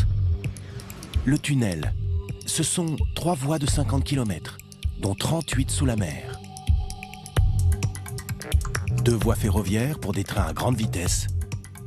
Et au milieu, la galerie de service, reliée par des rameaux de communication. Invention originale, elle sert à l'entretien des tunnels, à la ventilation, mais aussi de sortie de secours. 2 énormes crossovers, aussi grands que des cathédrales, doivent permettre aux trains de changer de voie en cas de travaux ou d'accidents. Parallèlement au tunnel, 2 gigantesques terminaux doivent être construits, à Coquelles du côté français et à Folkestone du côté anglais. un chantier aux dimensions hors du commun, risqué pour les bâtisseurs. C'est là le propre du métier des travaux publics et des tunnels en particulier, c'est que, je dirais, on vend un saucisson qu'on ne connaît pas, parce qu'on n'est pas allé sous la mer encore. Les risques pour un tunnel qui passe sous la mer sont beaucoup plus grands, tout simplement parce qu'il y a plus d'eau. Et s'il y a des inondations, les conséquences sont beaucoup plus catastrophiques. Il y a eu des cas d'inondation, notamment dans le premier tunnel subaquatique du monde, le tunnel qui passe sous la Tamise. Il y a eu au moins 2 inondations graves. Sauf que dans le cas du tunnel sous la Manche, c'est la mer qui se trouve au-dessus. Le premier défi de taille est celui des géologues. Il faut déterminer la couche géologique la plus adaptée pour le forage. Les ingénieurs vont opter pour un tracé dans la craie bleue, imperméable et idéal pour le forage. Elle est située à 100 mètres du niveau de la mer, entre une couche d'argile et une couche de craie blanche. Ça, c'est des craies qui sont très perméables, donc avec beaucoup de venues d'eau. Donc gros problème, donc la bonne couche, c'était la craie bleue. Et si on veut rester le plus longtemps possible dans la craie bleue sans être trop profond sous le détroit, ben c'est ce tracé-là qui est le meilleur. Alors concevoir le tracé, c'est une tâche très compliquée. Il faut en fait se faufiler dans la couche de craie bleue, mais entre les forages qui ont déjà été faits, et il y en avait une bonne centaine. Les forages plus anciens étaient très mal connus. Un convoi de camions doit relier la France et l'Angleterre. Un incendie éclate dans une remorque. Le train s'arrête à 19 km du portail français. À bord, 31 passagers et 2 membres d'équipage. Vous prenez de la vitesse avec un feu, et avec la ventilation, vous ne faites qu'attiser le feu largement.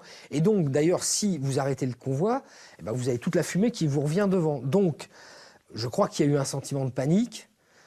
Mais bon, le système tel qu'il avait été conçu, lui, il a parfaitement fonctionné. Le système de sécurité est au point.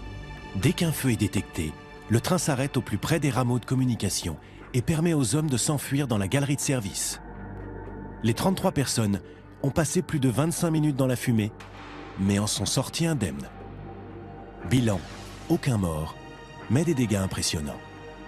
Pour les hommes du tunnel, c'est un épisode marquant.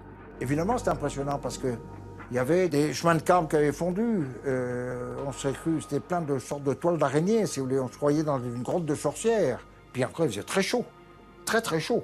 Ça a bien brûlé. Ça, c'est sûr, j'y suis descendu. Et c'était sacrément les galeries.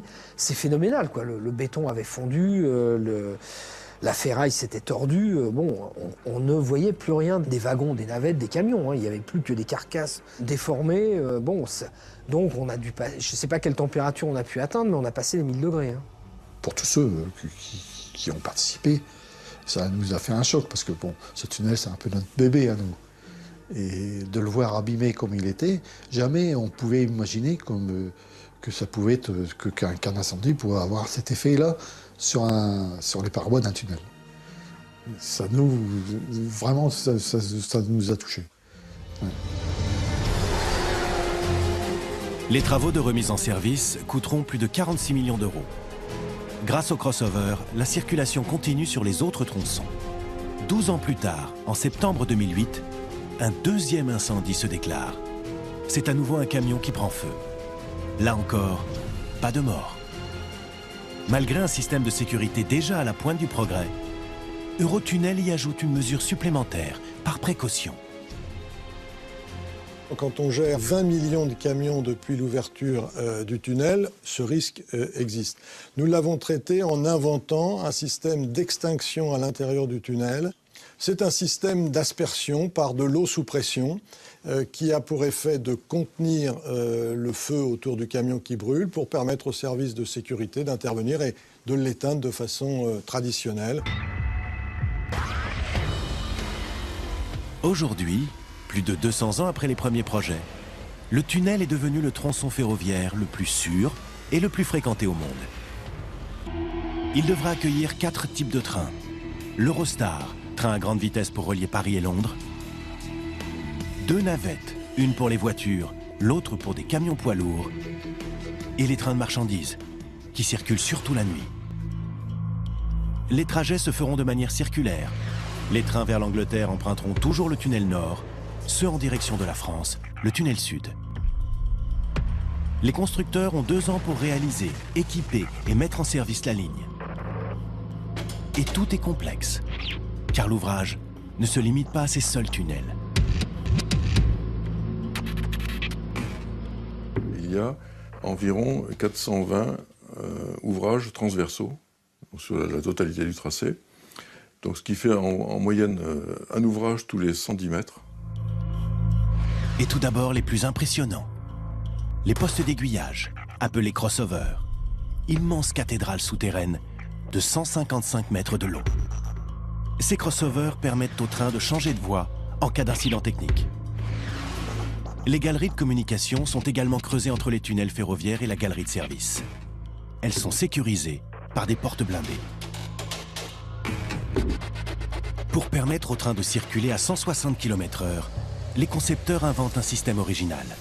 Ces galeries transversales, appelées rameaux d'antipistonnement. Elles permettent d'absorber la pression de l'air.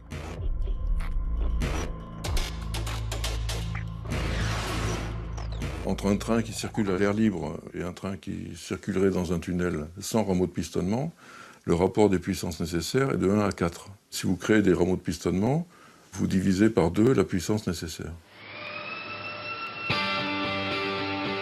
L'équipement électromécanique du tunnel va se dérouler sur 2 ans. C'est une tâche considérable pour les ingénieurs et les ouvriers. Les mots d'ordre, modernité, vitesse et sécurité. Les ingénieurs doivent faire preuve d'imagination et inventer sans cesse des machines spéciales, adaptées aux besoins du tunnel. L'une des plus remarquables, le diplodocus. Cette machine de 60 mètres va nettoyer le tunnel avant la pose des rails.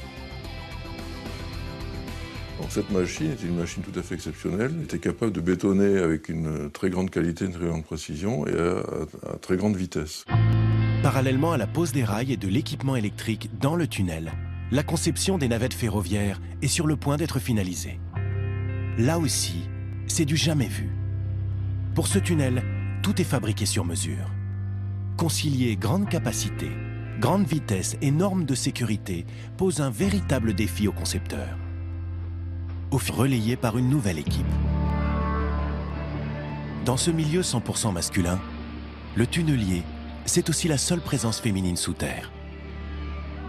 Tous les tunneliers ont des noms féminins et je pense que le premier s'appelait Brigitte parce que Brigitte, c'est le prénom de l'épouse de Pierre Matron. Brigitte, Catherine et Europa commencent à forer côté français. Au même moment, les travaux commencent aussi du côté anglais. La rencontre est prévue dans 2 ans, à 100 mètres sous la mer. Environ 3000 ouvriers de chaque côté de la Manche vont creuser 7 jours sur 7 et 24 heures sur 24. Qui arrivera le premier au point de jonction? C'est le début d'un véritable match qui oppose l'équipe anglaise en combinaison orange et les Français en beige. Les deux côtés, le chantier britannique et le chantier français, observaient de très près les progrès des uns et des autres. Il y avait une rivalité, ça ne faisait aucun doute. Vous savez bien qui étaient les meilleurs? Les Britanniques, bien sûr. Les Anglais sont les mêmes. Hein, les Anglais, quand on joue au rugby, je suis un fanat de rugby, j'ai beaucoup joué. Quand on est battu, ils vous serrent la main, les gens, good game. Hein. C'est très bien. Mais pendant le match, il faut se méfier. Le chantier britannique démarre sans difficulté. Les Anglais avancent bien, et ce n'est pas qu'une question d'orgueil national. La compétition existait même entre les différentes équipes. Chaque équipe voulait être meilleure que la précédente, poser plus de voussoirs. Donc la compétition ne se jouait pas uniquement entre la France et la Grande-Bretagne, mais aussi entre les ouvriers. Il fallait poser un certain nombre de voussoirs et en fonction, on touchait des primes.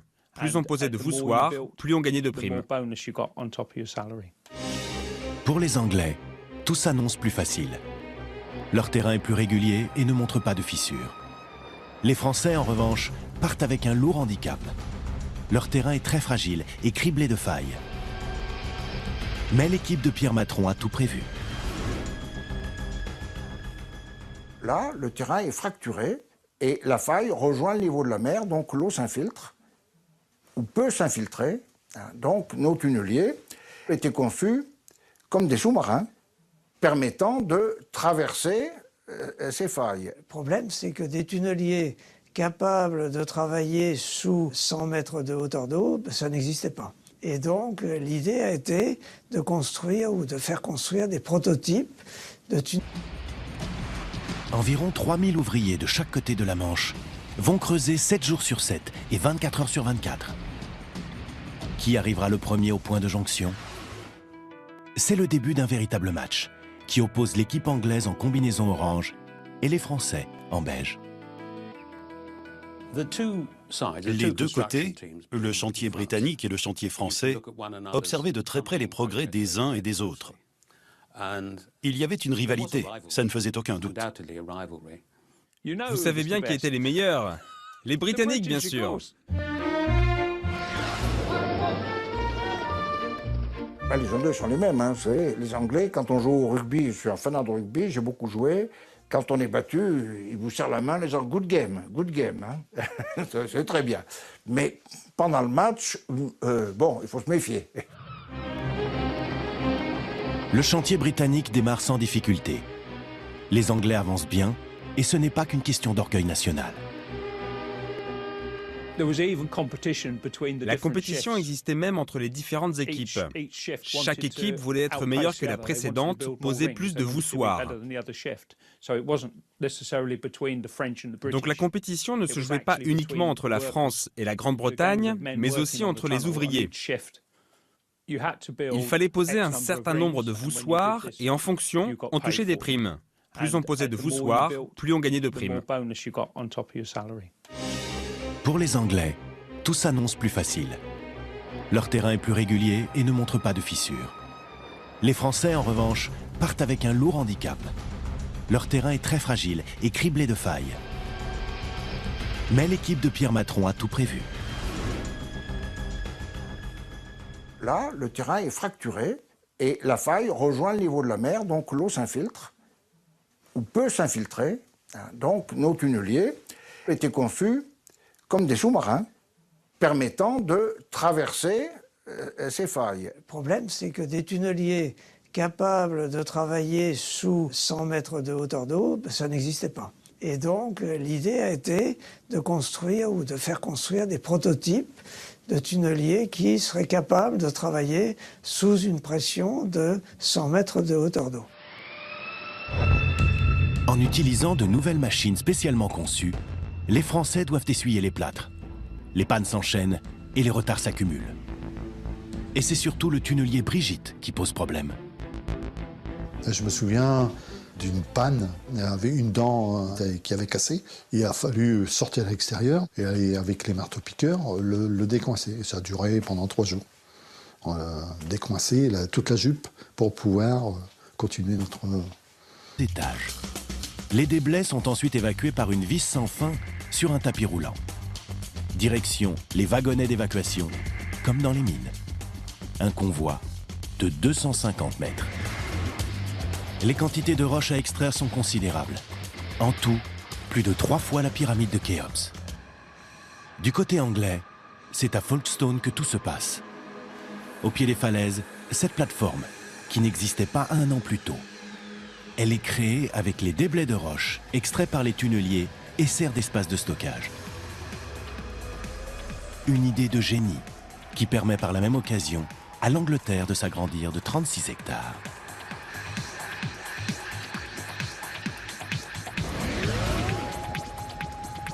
De part et d'autre du Pas-de-Calais, les équipes foncent. Elles creusent maintenant sous le niveau de la mer. Et les hommes le savent, toute erreur sera fatale.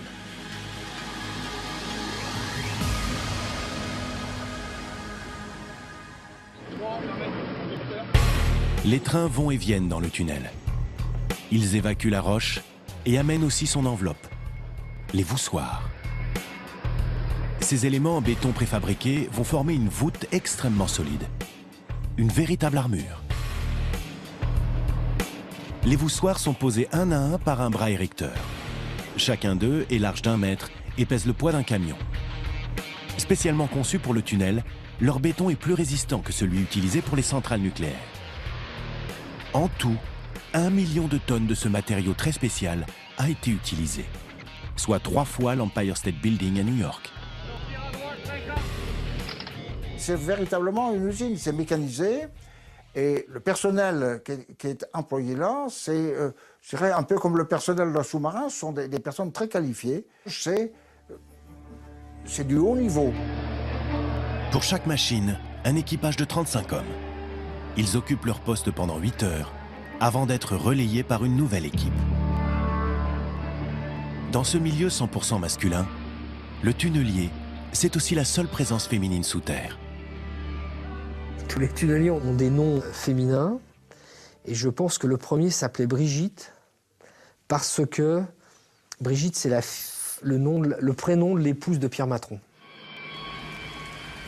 Brigitte, Catherine et Europa commencent à forer côté français. Au même moment, les travaux commencent aussi du côté anglais. La rencontre est prévue dans 2 ans, à 100 mètres sous la mer. Environ 3000 ouvriers de chaque côté de la Manche vont creuser 7 jours sur 7 et 24 heures sur 24. Qui arrivera le premier au point de jonction? C'est le début d'un véritable match. Ce qui était encore il y a quelques mois des pâturages isolés devient le théâtre d'un chantier titanesque. Les travaux sont assurés par un consortium franco-anglais appelé TML. Ici, tout se fait dans la démesure. Et d'abord les hommes.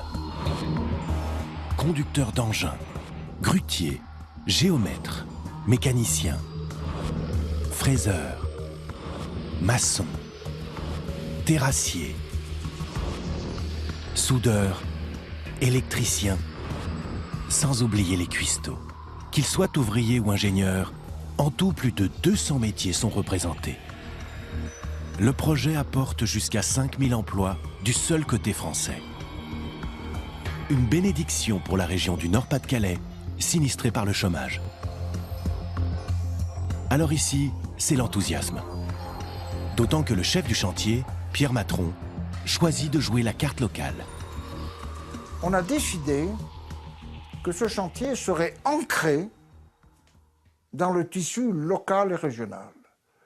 C'est-à-dire que ce chantier, ça serait le chantier du Nord-Pas-de-Calais. On avait prévu d'embaucher 75% de personnes sur place. On est arrivé à 95%. Pourquoi 95%? Parce qu'on avait décidé en même temps de travailler avec les collectivités territoriales, avec le conseil général, avec le conseil régional, avec les communes. Et ensemble, on a mis un plan de formation ambitieux. Les travaux du tunnel sous la Manche peuvent commencer. Tout est organisé autour d'un puits aux dimensions hors normes, le puits de Sangatte. Profond de 68 mètres et large de 55, il pourrait engloutir à lui seul l'Arc de Triomphe. C'est le poumon de tout le système. Côté français, tout doit passer par ici. Hommes, machines, béton et bientôt les rails. Mais le puits de Sangatte attend ses stars. Des machines extraordinaires au cœur de tout le projet. Ce sont les tunneliers, des énormes engins pesant jusqu'à 1200 tonnes, conçus pour broyer la craie bleue de la Manche à raison de 500 mètres par mois. Ils ont été construits sur mesure aux États-Unis et au Japon. Coût de chaque machine, 50 millions d'euros. Ils deviendront l'emblème de ce chantier du siècle. Je me souviens, quand le premier tunnelier va arriver, il arrive par la mer, il arrive des États-Unis, et il y a des centaines de personnes sur le port de Calais qui assistent au débarquement du tunnelier qui se fera en 48 heures. Et là, les gens se disent, oui, cette fois-ci, ça y est, quoi. Puisque la machine est là, qu'elle coûte des millions, c'est pas possible cette fois. Le chef du chantier français, Pierre Matron, surnommé le Pharaon. Ensemble, ils ont traversé de nombreux obstacles. Panne de matériel, pression des financiers, retard de livraison et inondations. Ce sont ces hommes qui vont nous raconter l'exceptionnelle aventure humaine et technologique du tunnel sous la Manche, le chantier du siècle.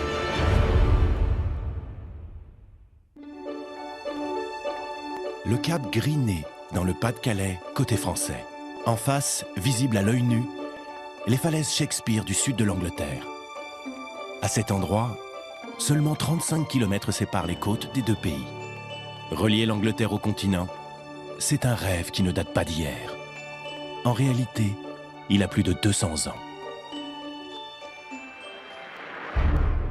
1801, l'ingénieur français Jacques-Joseph Mathieu imagine déjà un tunnel composé de 2 galeries superposées. Au milieu, une île artificielle pour permettre une halte aux voyageurs qui viendraient en calèche. 32 ans plus tard, le Français Aimé Thomé de Gamon conçoit le projet d'un tunnel ferroviaire foré qui intéresse même Napoléon III et la reine Victoria. Mais la guerre de 1870 mettra le projet en veilleuse. 1880, le forage démarre finalement du côté français et anglais, mais il est stoppé par le Parlement britannique. Il en restera 3,5 km de galerie, comme symbole d'un rêve inaccessible.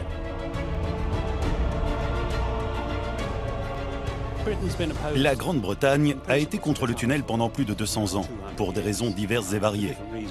Tout d'abord, les Anglais avaient peur pour leur défense militaire. Il ne faut pas oublier que nous sommes un peuple insulaire. Au cours du dernier siècle, à chaque fois que les gens traversaient la Manche, c'était pour se faire la guerre. La France et l'Angleterre, les deux ennemis héréditaires qui se regardent avec respect et méfiance depuis des siècles. Le lien fixe avec le continent apparaît d'abord comme un enjeu culturel et politique, avant d'être un défi technique. Je pense qu'on a eu raison d'attendre jusqu'à la fin du XXe siècle pour construire le tunnel. Je ne suis pas sûr qu'on aurait pu réaliser ce projet au XIXe. D'un point de vue technique, il était possible de creuser le tunnel, mais est-ce qu'il aurait été suffisamment sûr? Ça, c'est une autre question. De plus, nous savons que le tunnel est très grand. Les travaux auraient nécessité un grand investissement financier et aussi des recettes pour qu'il soit rentable. Mais à l'époque, les gens ne voyageaient pas autant qu'aujourd'hui. Au total, depuis 200 ans, 139 projets de liens fixes entre la France et la Grande-Bretagne ont vu le jour. Sans résultat.